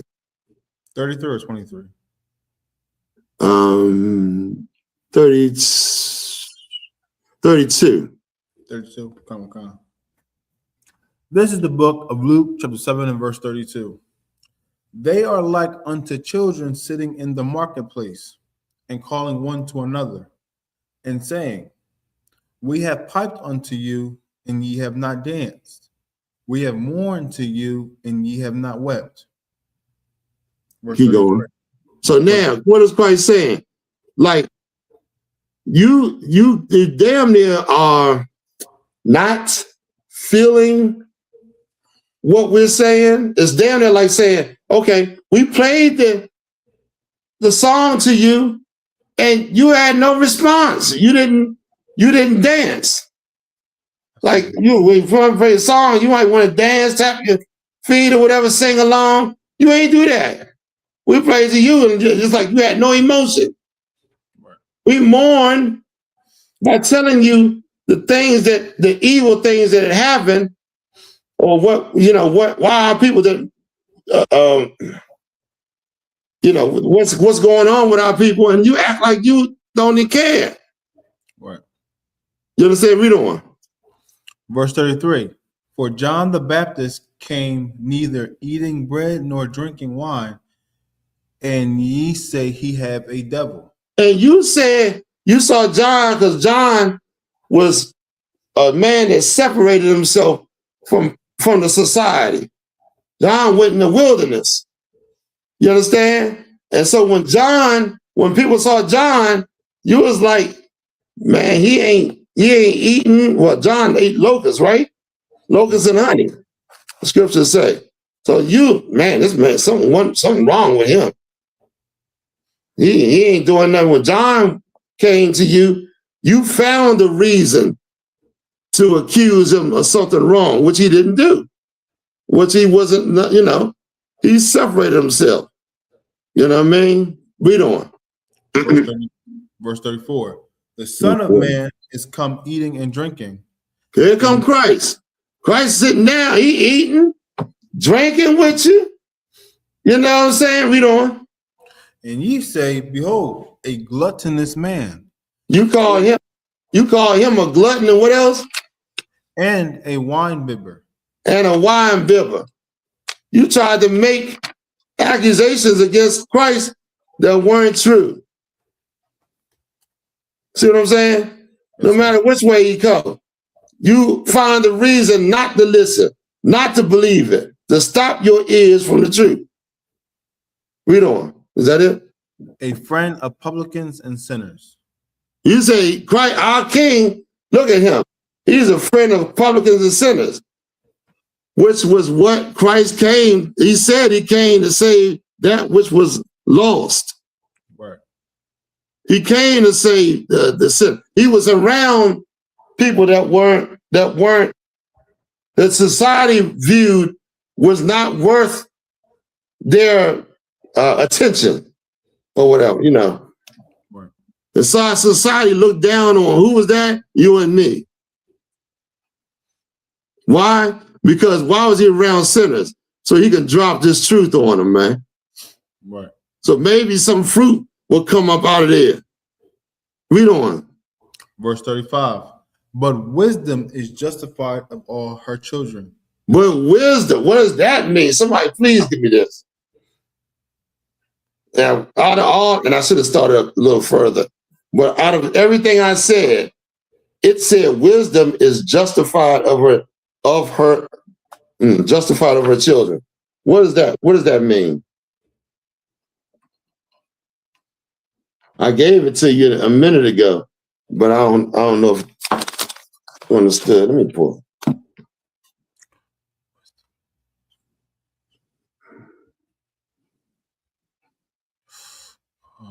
Meaning Christ, if you really understood and read these scriptures, you know, and you knew our King. He said he came to save that was lost, which was lost. So out of those people that some of those people heard Christ and followed him. Right. Wisdom is justified. Read it again. But yes, wisdom is justified of her children. The children who understood what Christ was saying, right, was showing the wisdom that our King had. I don't know if I'm explaining it so you can get it. What am I trying to say? Okay. When we look at the scripture of the woman at the well, I mean the woman with the alabaster box, she was how. Give me the scripture where she sat at Christ's feet. When oh man, I gotta find that scripture. I don't think I wrote that one down. Well, she sat at the feet. I think it's Luke 10.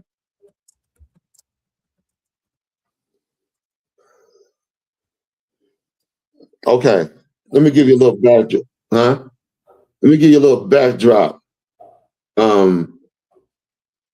Christ would go, when he would go through a town called Bethany, which is right before he went to, it's a couple of miles, not too far from Jerusalem. He had stopped in this town right before he was going to celebrate the Passover. You got it? Yes, sir. Okay. Luke chapter 10 and verse 38. Now it came to pass as they went that he entered into a certain village, and a certain woman named Martha received him into her house. Mm-hmm. Verse 39. And she had a sister called Mary, which also sat at Jesus' feet and heard his word. You see that? Mary, the Lord going to do a very, very mighty and wonderful thing for her King, for our King, using Mary. But Mary heard what Christ said. That's very important. Not just listening, because why? The disciples didn't even understand. Remember, Christ was laying it on them. I think Christ said it one time plainly, I'm going to die. I'm about to die. But they just didn't get it. It just wasn't shown to them like it was shown to this woman right here. I'm going to prove what I'm saying. Read on. Okay. Verse 40. But Martha was cumbered about much serving and came to him. This is a whole different situation when Christ is in town. Christ went to stay. He would always, this is Lazarus, Mary and Martha were brother and sister. And Christ would go and stay with them when he was in town. So here's Martha, and she's a woman. She's doing the duties that women do around the house, cooking and doing the stuff or whatever. But Mary was the one, she was in the room where Christ was talking, listening to Christ as he talked. Read on. Dost thou not care that my sister have left me to serve alone? See, now this is what Martha's saying. Martha looking at Mary and be like, you supposed to be helping. You supposed to be doing the things that I'm doing. Like, this is a cut to women that don't want to do the job that a woman's supposed to do. Like they think in their mind it's more valuable that they go out here and work a 9 to 5 or whatever, and not and leave the house and and not do the things. But the Lord made a woman to be a helpmate, man. If a man got to go out and tackle the field or do what he got to do, then a woman should be taking care of that house. Now it's all twisted up today. I understand. Everything is out of order because we underneath our enemies. Who's looking for the opportunity to oppress the man any way he wants, any way he can. So he get a 2-4. He put the woman in the job with him, and knock it down while she working with him. Of course, for all y'all people that don't know what's going on in those workplaces, white man is a abominable creature. Right. And there's one more thing I can sidetrack real quick. When I was reading the scriptures, I was reading about Absalom, right? I was just reading the story of Absalom. And Absalom, when he was going to, I gotta need some water. I forgot to bring my water. When he was taking over David's seat, and the Lord said, of course, through the prophet Nathan, this would happen. But Absalom was counseled by one of his counselors to go and sleep with David's concubines. And remember the Lord said that was going to happen through the prophet Nathan? Yes, sir. Because of David, what he did with Bathsheba. Yes, sir. David went and took Uriah's wife, Bathsheba, and lied with her. Bathsheba was a mighty man. He was at war, got her pregnant, and then put Uriah on the front line so he can get killed. He wanted Uriah to lay with his wife so he could kind of push the baby off and say that's his baby. But Uriah didn't do it. Right. So now he put Uriah gets killed in battle. David takes his wife, God coming with the punishment. And so these things happen, which is a precursor to what's happening to us because of the things we doing, taking other men's woman. You ain't supposed to take another man's woman. But if you doing that, you can look and see these things happening in your life the way they happened to David. Our kids are out of order, going against us.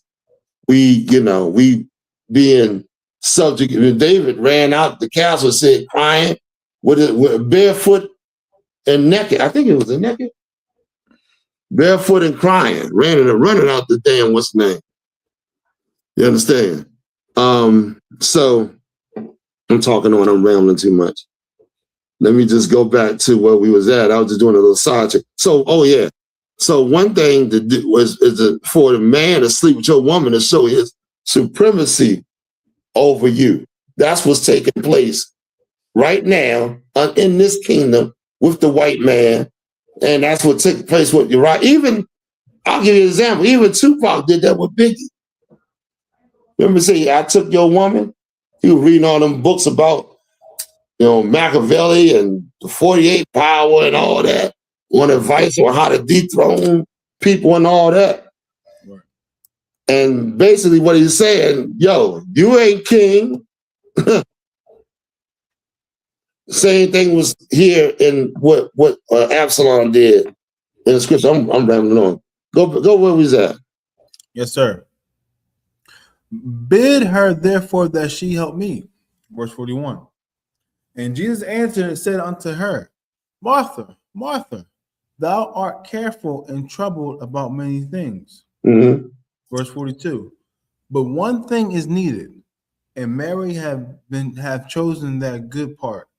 Mary have chosen the good part. What's the good part?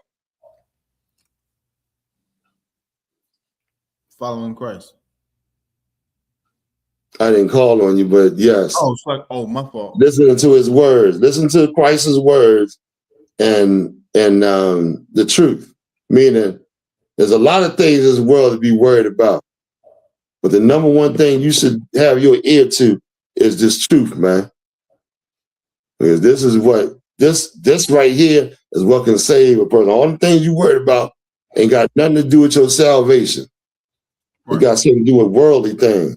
That's what he said, which is what Martha wasn't doing wrong, but YAHANNA was just saying he understood why Mary. Remember that? Okay, give me the scripture on just where the feet them to bring the good news. Y'all know the precepts on while YAHANNA was saying this. There's plenty of precepts. Yeah. Now go back. Is that it on that? A little bit more. Keep going. Which shall not be taken away from her. This won't be taken away from her. Meaning, I understand you want her to go and do what you want. Go and do the dishes, help with the dishes, help with the food or whatever you prepare. But this thing, that the Lord, that she's doing, that she's listening to the truth, ain't gonna be taken away from her. Talking about what she's going to do for our King. Right. Okay, drop that. Now, let's go back. Let's find out where this is taking place at. This whole situation. Give me Mark 14:1 now. Yes, sir. You know what I mean? This was a heavy thing that laid on Mary. Mary was impacted by this. There was something that made her cry the way it was like a life-changing ordeal that she went through. It was like something that when we read the story, you'll see that moved her to do something extremely nice for Christ. Let's read what we got. So let's find out what this took place at. Yes, sir. This is the book of Mark. And the reason why she really saw who Christ really was.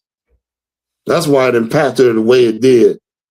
A lot of people, listen, if we understood who Christ really was, we'd be all over this place trying to, push the truth. I mean, we are all over the place trying to push the truth. Well, brothers be coming in here, what can I get down with, man? What can I, where am I? Let me help with this. Ties flowing like nothing. The nation being built, brothers and sisters coming up.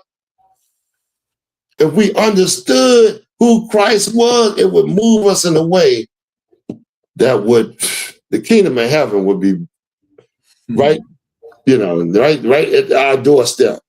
Right. So go ahead. Yes, sir. This is the book of Mark, chapter 14 and verse 1. After 2 days was the feast of the Passover. So now, 2 days, this was 2 days from the Passover, right? Yes. Okay.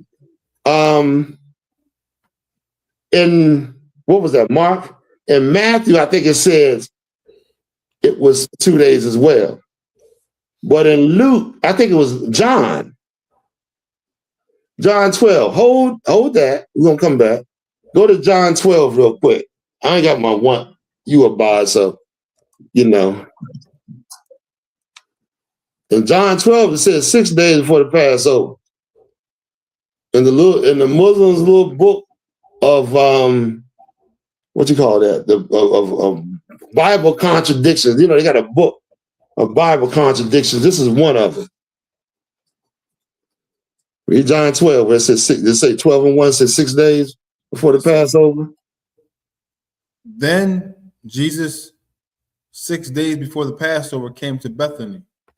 That's all right. So Matthew and Mark says it was 2 days before the Passover. John right here says plainly, read it one more time. Then Jesus, 6 days before the Passover. Oh, in John, right? Yeah, you reading it, go ahead. Yeah, yes. Then Jesus, 6 days before the Passover, came to Bethany, where Lazarus was, which had been dead, whom he raised from the dead. So now, of course, he's talking about when Lazarus was raised from the dead. 6 days. So in two accounts, you got 2 days. In John, you got 6 days. Somebody, why?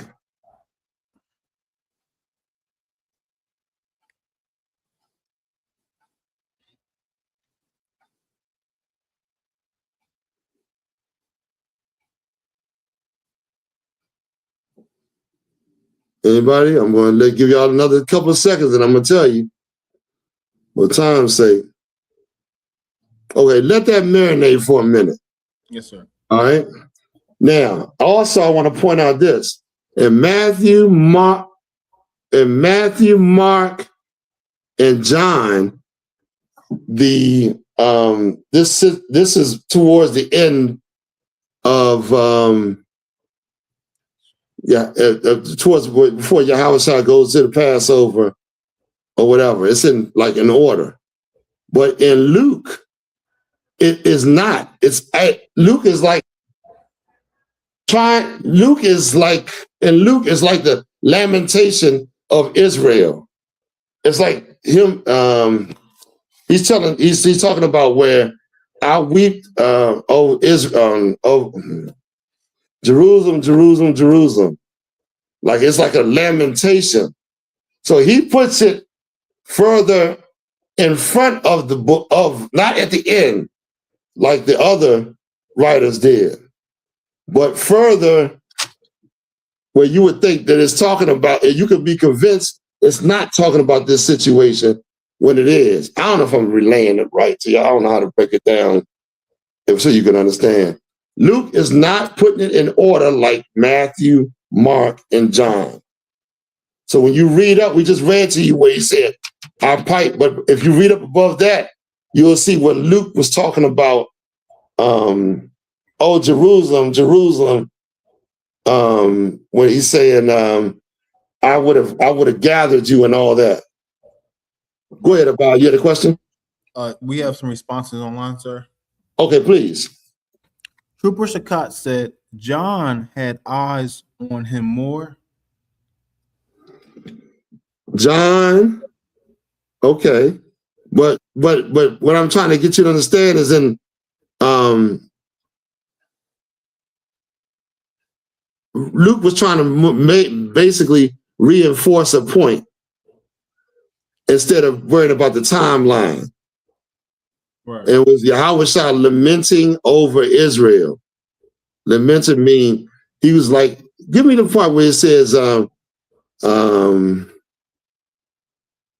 man, where it says where he said a little bit of the up. He said he talks about God dang, I don't know where I'm trying to. He talks about Israel and how he came for Israel, but the majority of Israel didn't get down with him. It was like, I came to do good things and show you the way, and but you because of our religious leaders and other things, we didn't get down with our king when he came. It's basically that. I'm not going to go through the whole thing. I'm just going to leave it at that. Go to Matthew 11 and 17. Yes, sir. Matthew 11 and 17. We got more responses, sir, too. Okay, give me some more of the responses while I get my thoughts together. Go ahead. This is from I.S.U.P.K. Makwalat. Is it because different times, sir? Different times? What you mean? No, he was telling it from a different perspective, if I could. Like imagine he's telling a story about, he's lamenting over Israel and how he hangs with sinners because he's trying to get his point across to those that are lost. Remember he said, I came to the lost. I didn't came to those that were well.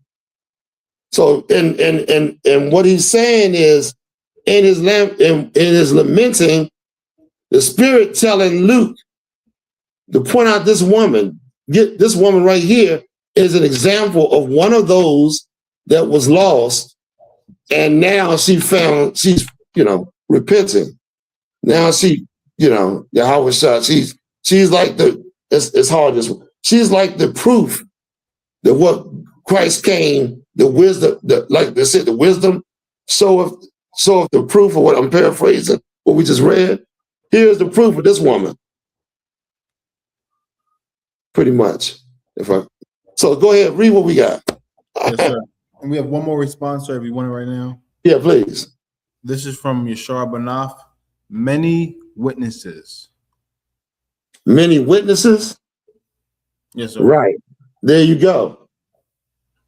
There you go. In the hopes that somebody going, hear what he's saying. You know what I mean? Because when you read this story, the Sadducees, they're not going, they don't want to hear him. You understand? So let's go to Matthew. First, give me Matthew 26:1. Yes, sir. Now, just to back up what I was saying earlier about Christ was telling them, but they didn't hear. The disciples didn't even put it together all the way. Read that. This is the book of Matthew, chapter 26 and verse 1. And it came to pass, when Jesus had finished all these sayings, he said unto his disciples, verse 2, ye know that after 2 days is the feast of the Passover, and the Son of Man is betrayed to be crucified. See that? He said the Passover, Son of Man, going to be betrayed and crucified. The disciples heard what he said and didn't understand, didn't hear it. But he's saying it plainly right there. Right. Is there any more on that? Is that the end of that? That was yes, come on. What was the end of that? Unless you want verse 3. No, Caiaphas. Read on. Yes, sir. Verse 3. Then assembled together the chief priests and the scribes and the elders of the people unto the palace of the high priest, who was called. That's going on something else. Give me Luke 24:7. Yes, sir. So now he told them plainly, hey, I'm going to a couple of days, I'm going to be crucified. They didn't hear him. They couldn't, they just really didn't really get it. And it also shows how the Lord reveals things to certain people, man. Lord can keep it from you until he's ready for you to get it, man. Yes, sir. Or you can open your eyes. You understand? You got it? Yes, sir. This is the book of Luke, chapter 24 and verse 7. Saying, the Son of Man must be delivered into the hands of sinful men and be crucified, and the third day rise again. Is that the, he is not, is that the, hold on, go up. I think that is, keep going. Verse 8. And they remembered his words. And they remembered his words. Meaning it didn't automatically set in. You understand? Until it was, then they thought about it. They say, oh, shit. Now I remember why he was saying this and that. Why he was acting like this and doing this or whatever. But to her, it was. Now go to Matthew 11. Yes, sir. This is the book of Matthew. Hope y'all get it. Y'all got any questions, let me know. If y'all want me to explain it over or a certain part you're not understanding, let me know. Go ahead, Abad. This is the book of Matthew, chapter 11 and verse 17. Mm-hmm. And saying, we have piped unto you, and ye have not danced. We have mourned unto you, and ye have not lamented. Verse 18. For John came neither eating nor drinking, and they say he hath a devil. I think we read that one. We did that one already. Yes, sir. Say it again. We did read this in a different account, I believe. Right, a different account. Meaning, there was. I think I wanted to go over it again, but this is not necessary. Now go to what else I got to prove? What else I got to go to? Okay, so now got the 4 accounts, and the account. Give me Luke 10 and 38. Yes, sir. I think that's the one I wanted. Let me see. Let's go to Luke's account first. Yes, sir. This is the book of Luke, chapter 10, and verse 38. Now it came to pass, as they went, that he entered into a certain village, and a certain woman named Martha received him into her house. Verse 39. And she had a sister called Mary, which also sat at Jesus' feet and heard his word. You go. Verse 40. Come on, Khan. But Martha was cumbered about much serving, and came to him and said, Lord, dost thou not care that? Okay. Go ahead. Go skip down to verse 36. No, go ahead. Read on. Dost thou not care that my sister have left me to serve alone? Mm-hmm. Left me to serve alone? Bid her therefore that she help me. Verse 41. And Jesus answered and said unto her, Martha, Martha, thou art careful and troubled about many things. So now that's the same account right there where he's talking about. This is before. This is when a difference, not at the house where he was invited to go and eat dinner, but a whole different situation, a different situation. Now go to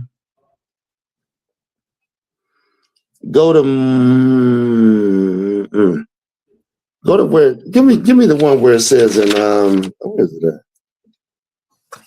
Hold on, bear with me for a second, y'all. John 12 and 1. Let's start right there. I think that's it. John 12 and 1. Come on. Or is it Mark 14? Let me see. Go ahead. Read that for me. Yes, sir. When you get it. Yes, sir. This is the book of John, chapter 12 and verse 1. Then Jesus, 6 days before the Passover, came to Bethany, where Lazarus was which had been dead, whom he raised from the dead. No, it's Mark 14 and 3. Salakia, Hebrew. No, but you can read if you skip down to verse. I think it's verse 5. Yes, sir.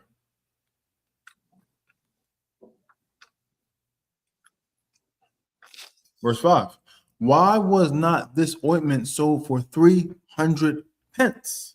No, you gotta go up a couple. Yes, sir. Verse Salakia. I can't see it from right here, so I don't. That's all. Verse 3, sir. No, go up one more. One more? Yes, sir. Yeah, start at 2. Verse 2. Then they made him a supper, and Martha served, but Lazarus was one of them that sat at table with him. So now, Lazarus was at the table at this supper, raised from the dead and everything. Martha was the one to serve. Mary is not here. There. Read on. They all, and this was, when you read Matthew and Mark's account, this was at Simon the leper's house. One thing real important to understand, that Simon was a leper, but they all were at his house, meaning he must have been cleaned of leprosy. Right. You know what I mean? Because of course, you know, when a person is leprosy, they were banished to a separate colony with other people that had leprosy. Right. Didn't come around the people with leprosy. Right. So they call him Simon the leper. He was a Pharisee, of course. Keep going. Yes, sir. Then took Mary a pound of ointment and spikenard. And right here it said it gives the weight. It said a pound of ointment, spikenard, right? Yes, sir. So each different account gives you something that you can dissect from. You got to be like a investigator. Yes, you put all four accounts together and see how John saw it, see how Matthew, Mark, and Luke saw it, and there's no contradiction. No contradictions.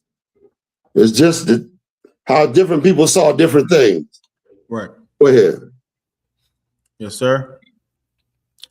Very costly, and anointed the feet of Jesus, and wiped his feet with her hair. And so now you said, see, he was lounging at the feast, meaning the outside was late. They had a table set, a table where the food go on, and they would have pillows or whatever behind it, where you can lay and while you can eat, right? Right. And as you eat, you would take something from the table, whatever. Yahweh was there, lounging at the food at the Pharisee's house. Okay, go ahead. This woman who we know as Mary, came into there and started anointing his feet. She took the alabaster box. I think it's a different account. Where go to where's the one I told you to hold? Mark 14:3. Oh, yes, sir. Hold this. We will come back to it. But this gives you the weight of the spikenard. Tells you it was a pound of spikenard, right? Yes, sir. Now look at Mark's account. Go to Mark 14:3. Yes, sir. This is the book of Mark, chapter 14 and verse 3. And being in Bethany in the house of Simon the leper, as he sat at meat, there came a woman having an alabaster box of ointment of spikenard, very precious. Now he tells you the box was alabaster and the ointment was spikenard. Read on. Very precious ointment. Read on. And she brake the box and poured it on his head. Now, right here is he's talking where he's proclaiming he pours it on his head. Keep going. Give me a little bit more. What verse you at? Verse 4, sir. Go ahead. Verse 4. And there were some that had indignation within themselves and said, oh boy, I want to get to that one in a minute. Go to, do we read Luke's account? Go to Luke 7:36. Yes, sir. Let's see if we've read that one. I'm trying to flip through so y'all can see that's the same story, different accounts. And how the information that some give is very, very important and key to understand this whole thing. Go ahead. This is the book of Luke, 7 verse 36. And one of the Pharisees desired him that he would not answer. So now, in the book of Luke, it's called, who do we know this is? It didn't say Simon the leper in Luke. Well, we know it's Simon the leper. Simon the leper was a Pharisee. Now you're getting more information. See how you gotta be a detective in order to understand and dissect this. Read on. And one of the Pharisees desired him that he would eat with him. And he went into the Pharisee's house and sat down to meat. Verse 37. And behold, a woman in the city, which was a sinner, when Hold on now. Now it says the woman in the city, which was a sinner. They don't tell you that this was Mary. Keep going. When she knew that Jesus sat at meat in the Pharisee's house, brought an alabaster's box of ointment. So now, this one, they call her a sinner. The people of your people are supposed to know what the hell they're talking about. In the Bible, that they're supposed to, understand, say that she was a prostitute, because it says, read that part again. The woman in the city part. And behold, a woman in the city, which was a sinner, when she knew that Jesus sat at meat in the Pharisee's house, brought an alabaster's box of ointment. When she heard YAHANNA was in the Pharisee's house, she went and got that alabaster box and ran over to that house. This one, because as this said, the woman in the city was a sinner, they'd say she was a prostitute. They don't say that shit nowhere. Right. Don't say that shit no goddamn where. Right. It said she was a sinner. She was in the city a sinner. Right. See what I'm saying? Like you gotta look at the Bible and read it and not add onto it what you want it to say. Right. Keep going. And stood at his feet behind him weeping. So now it's saying, now I know what I was saying was correct earlier. Was he was laying at me. She stood behind his feet. Meaning his feet was behind him. Right? Read on. And stood at his feet behind him weeping, and began to wash his feet with tears. And she began, her tears rained down like water. Rained down on his feet and she began to wash his feet with her tears. Man, something hit this woman, something hard, boy. She came to the realization on something hard. Went and found this man that she used to sit at his feet and listen to as he was talking. Keep going. And did wipe them with the hairs of her head. And she took her hair. This is a black woman. I think Bethany is in, where is Bethany? Bethany is not outside of Jerusalem. It could be, I'm not sure. It could be Benjamin, or we gotta look and see where, but the sister doesn't say which tribe she was from. I was about to say Judah, but that would have been me. I said, look at this black woman, you know what I mean? See, but of course, our women, because of this, the curse that they got going through what they're going through, when the kingdom comes, everything gonna be restored to the way it was. Our women are gonna look even more glorious than they do now. Good night. You know what I mean? Go ahead. And did wipe them with the hairs of her head, and kissed his feet, and anointed them with the ointment. And anointed them with the ointment. Meaning she wiping his feet and anointing his body. Later on it said his body was anointed. She anointed his body. Meaning she probably, took that spikenard and made sure that he looked right before his death.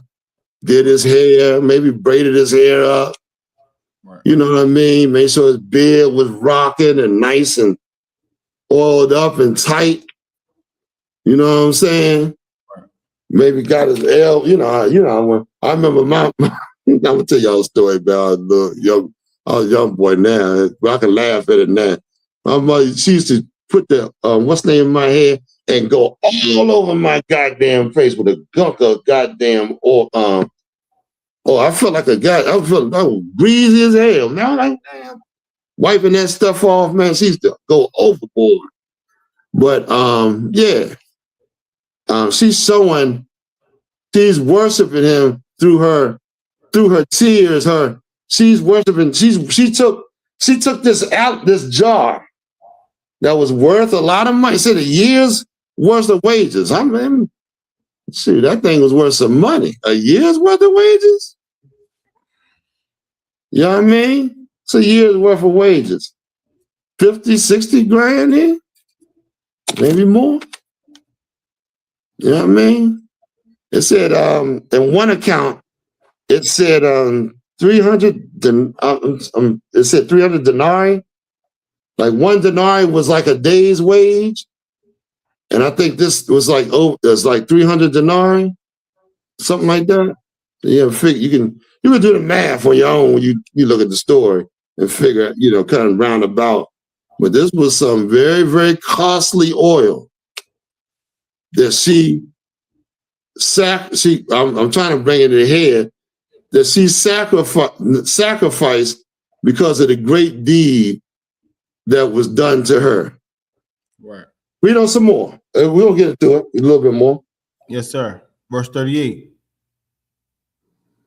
Verse 39. Now when the Pharisee which had bitten him saw it, he spake within himself, saying, This man, if he were a prophet, would have known who and what manner of woman this is that touches him.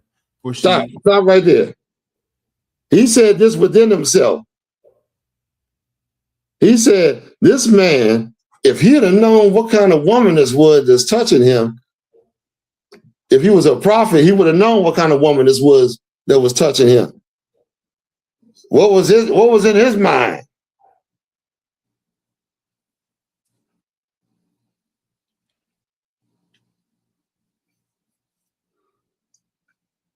Anybody in the class?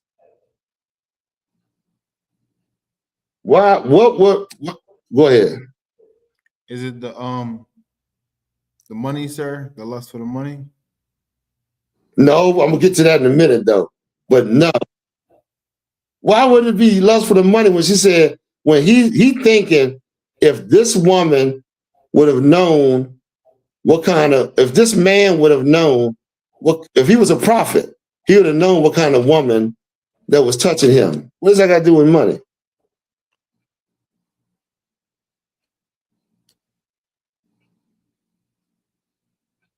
I know you're guessing it because you hear about the alabaster box, so you throwing a guess out there.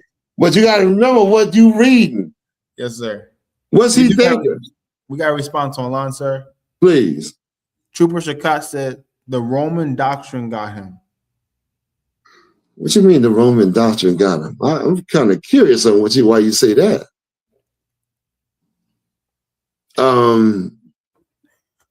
I did an explanation on that one.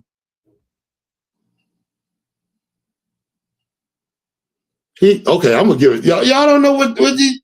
Okay, read it one more time, slow, and you got to understand why he's thinking like this, for you to understand the mindset of the people, the Christian church. Yes, sir. Now read it one more time. Yes, sir. We also have a response too after I read it, sir, online. Okay. No. What's the response say? Maybe you got it. Yes, sir. Trooper Shakat says, because they condemn sinners, but Christ freed them, sir. Yes, you on it. You definitely on it. You definitely on it. You definitely on it. You definitely on it. Not all the way like I like, but you on it. You understand? Read it one more time. Yes, sir. Oh, we got another response real quick, sir. Come on. This is UPK Makwalat. Is it because they looked at her as nothing and consider themselves great, sir? Yes. I'm going to take that one. Yes. Remember earlier, well, Christ going to tell you right here. I thought I read it already. But Christ going to tell you further down why he's behaving the way he is. Yes, sir. Keep going. Verse 38. Verse 39. Now when the Pharisee which had bidden him saw it, he spake within himself, saying, "This you got to read from where we stopped about. You keep going over the same thing is not bringing the, I got a thought in my head. But go ahead. Yes, sir. Remember where we stopped to start from that place. Come on. Okay, go ahead. This man, if he were a prophet, would have known who and what manner of woman this is that touches him, for she is a sinner." Verse 40. And Jesus answering said unto him, "Simon, I have somewhat to say unto thee." Simon, I got something I want to say to you. Remember, he thinking this in his head. He didn't say this out loud. Keep going. And he saith, "Master, say on." Verse 41. There was a certain creditor which had two debtors. The one owed 500 pence, the other 50. Verse 42. And when they had nothing to pay, he frankly forgave them both. Tell me therefore, which of them will love him most? Now he put forth this story to him. He said he got two debtors. One owed him 50, one owed him 500. He canceled both of their debts. Now, which one would love him more? Right? Read on. Verse 43. Simon answered and said, I suppose that he to whom he forgave most. So he said he gave the right answer. The person that owed the most that was forgiven, that would love him more. Read on. And he said unto him, thou hast rightly judged. You right. That's what you said the right thing. That is true. The I.S.U.P.K boy, he was brutal with this boy. This is a cut. Boy, this is a cut. Read on. Verse 44. And he turned to the woman and said unto Simon, seest thou this woman? I entered into thine house. Thou gavest me no water for my feet, but she Hold on. Why are you saying that? Because, man, it was customary when you go over to eat dinner, man, that's another example how our people were clean. Our people was clean, man. We believed in bathing. Look, God said in the Bible, if you have sex with a woman, you go wash and be clean to the evening. Go in front of a dead body, you wash and be clean to the unclean to the evening. You know what I mean? We had all kind of laws that restricted us from coming around the populace if we had done something that was unclean. If we had done something that was the Lord tried to prevent diseases and stuff like that from spreading by us washing ourselves, and we'd be unclean to the evening. The heathens didn't have them customs. They didn't have them type of customs. So when you went around them, it was like, man, they dirty, man. Look at this. Damn, they don't even clean it. They go have sex and just walk around like they ain't done nothing. They go in the bathroom and sit on the toilet and come straight on out the damn door without washing their hands. Damn, you dirty. Oh, you know that. You know what I mean? So this is a situation where the Lord's read it. Go ahead, read on. Yes, sir. But I forgot. And knowing how YAHANNA would be going all around, I feel a little good, man. Let me wash my hands and my feet, you know what I mean? Relax myself and have a little something to eat, man. Relax a little bit. Nah, you ain't do that, but I bet you did it to your fellow Sadducees and Pharisees.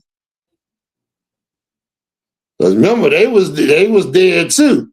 They all trying to evaluate and try to scope them out, try to see what, you know. And the Lord used this woman in this situation to anoint Christ. Man, that's heavy. I don't tell me that's heavy, brother. Right. God dang. Go ahead. But she have washed my feet with tears and wiped them with the hairs of her head. Mm-hmm. Verse 45. Thou gavest me no kiss, but this woman, since the time I came in, have not ceased to kiss my feet. No, you ain't even greet me when I came in. You ain't even do that, man. You act like I was something, you know.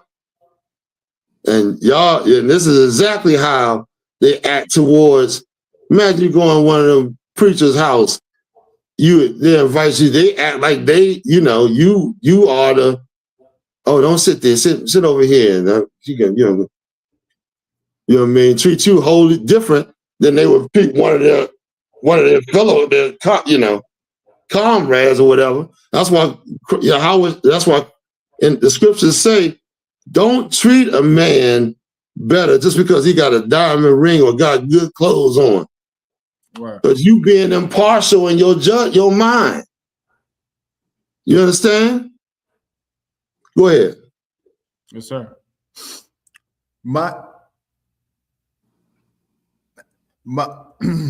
Wherefore I say unto thee, her sins, which are many, are forgiven.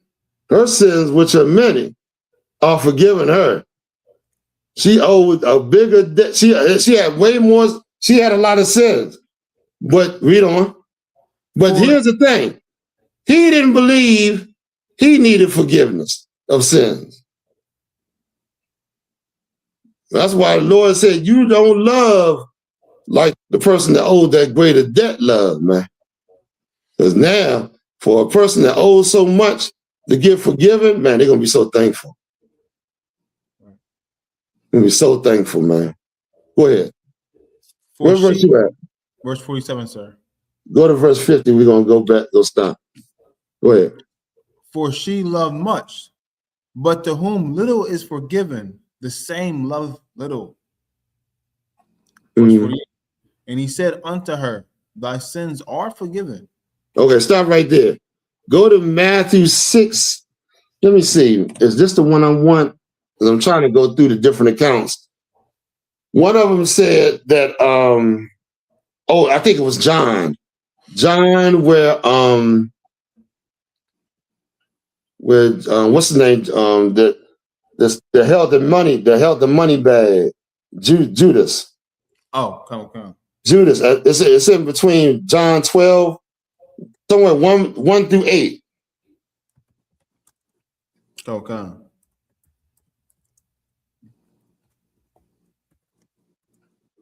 It's got to be like around 5. Yes, sir. No, maybe not. Let me see.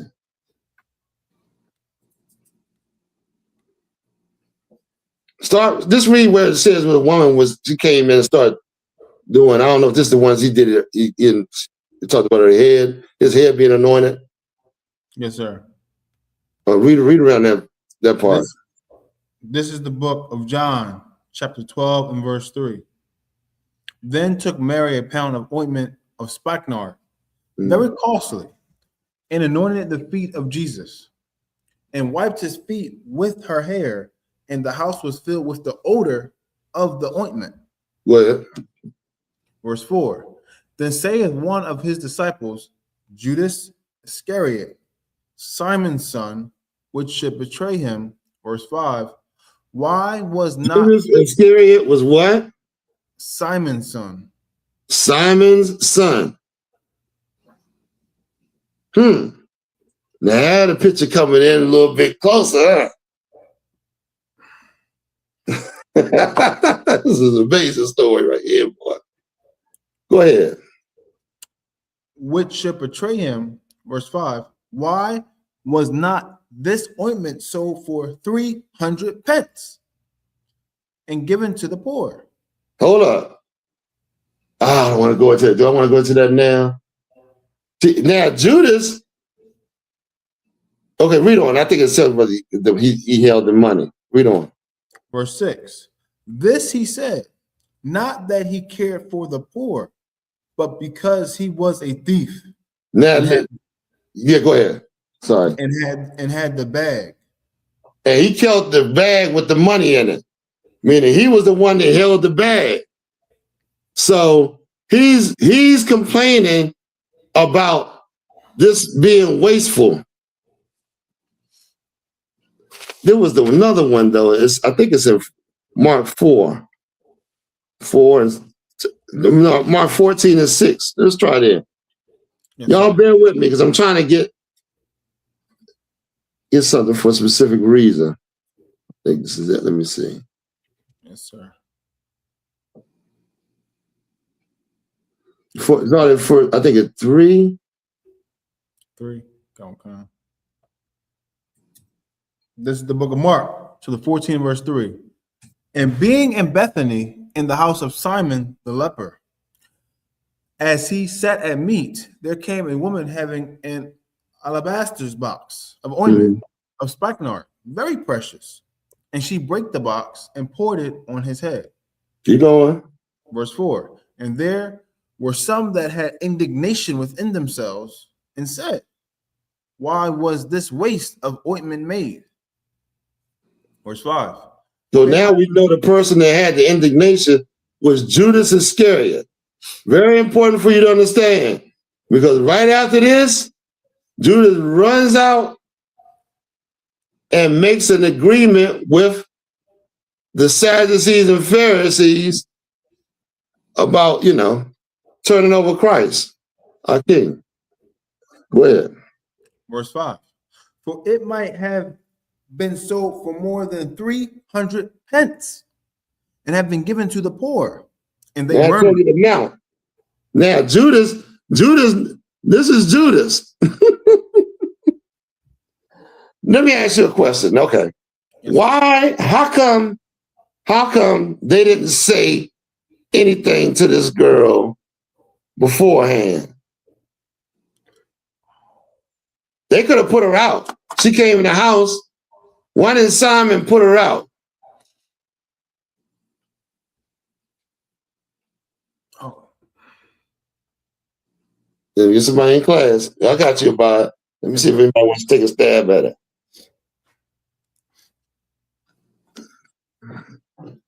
Why didn't Simon put this girl out?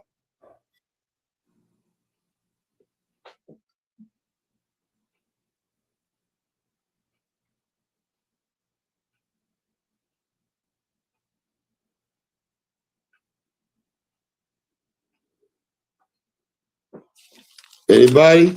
Anybody take a stab yet? Yes, just now, sir. Go ahead. A lot. Is it because of Christ, sir?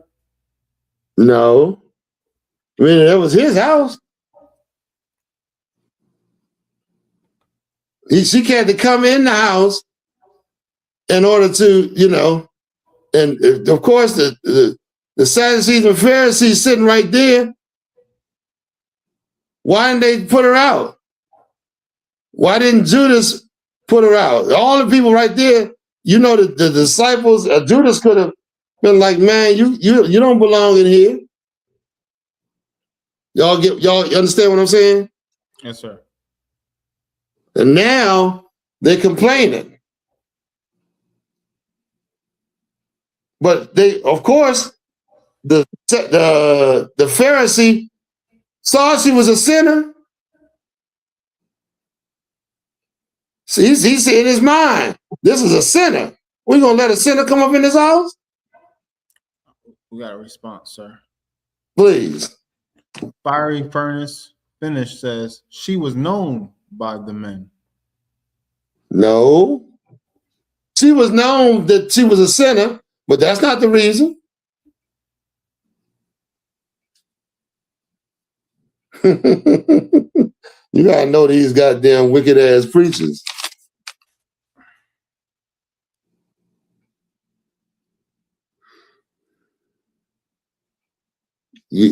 Anybody want to take a stab, or you want me to go ahead and let y'all know? Go ahead, Abad. I was going to say, that she was a follower of Christ, and she's been consistently following Christ? No. No. No. All right. Y'all ready for it? Oh, one more question, one more response, sir. Come on. U.P.K. Mapolak says, was she a follower of them, sir? No. She wasn't no follower of them. It doesn't say she was a follower of them. Where y'all get that at? I'm going to tell you why they let her in that damn house. You ready for it? Anybody want to take a stand? Because I'm going to tell you, it's going to make all kind of sense in the world. Oh. Go ahead. To make themselves feel better. No. Oh, my fault. Man, what do you mean your fault? That's all right. You're taking a guess. That's not it. But yeah, I encourage you to keep going. I'll tell you why they let her in that damn house, and not all of them kept the goddamn mouth shut. But she had that goddamn alabaster box. Oh, that's why Judas said we could have sold that thing for 300. He knew the price. 300 denarii. Right. He was watching that box. Hey, look, she got that. Look, I wonder if she gonna present that to Christ. I'll keep the bag. If she gives that to Christ, I'll keep the money bag so I can get me. You know how much money that was worth? Oh my goodness. Judas was probably calculating in his head how much money he was gonna get from that damn spikenard.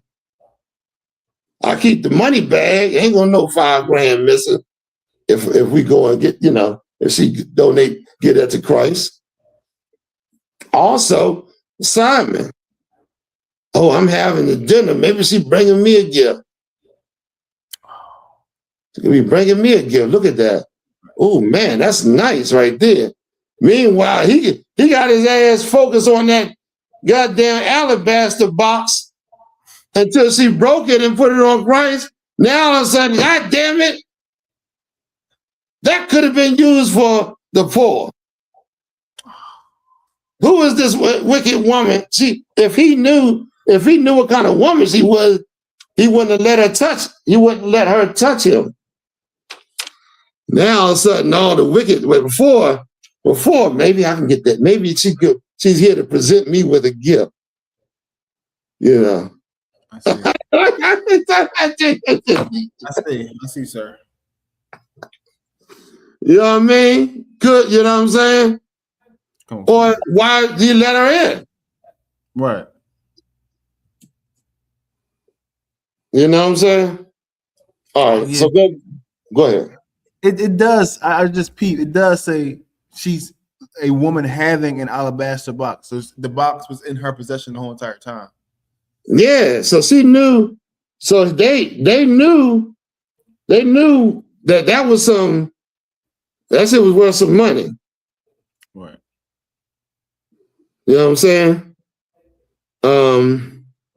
Go ahead. Now I want you to read the part.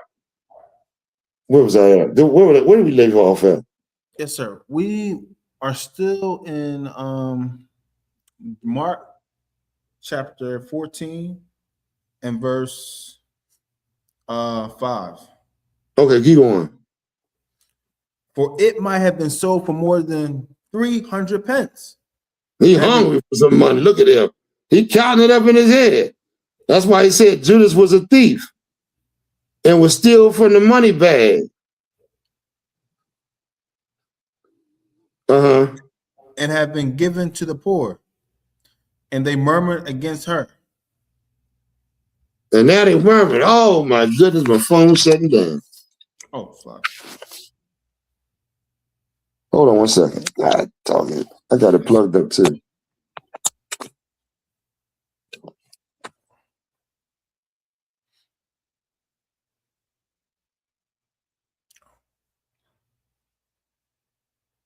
I'm gonna play the Passover promo, Yasharala, until Cap come back on. Passover promo.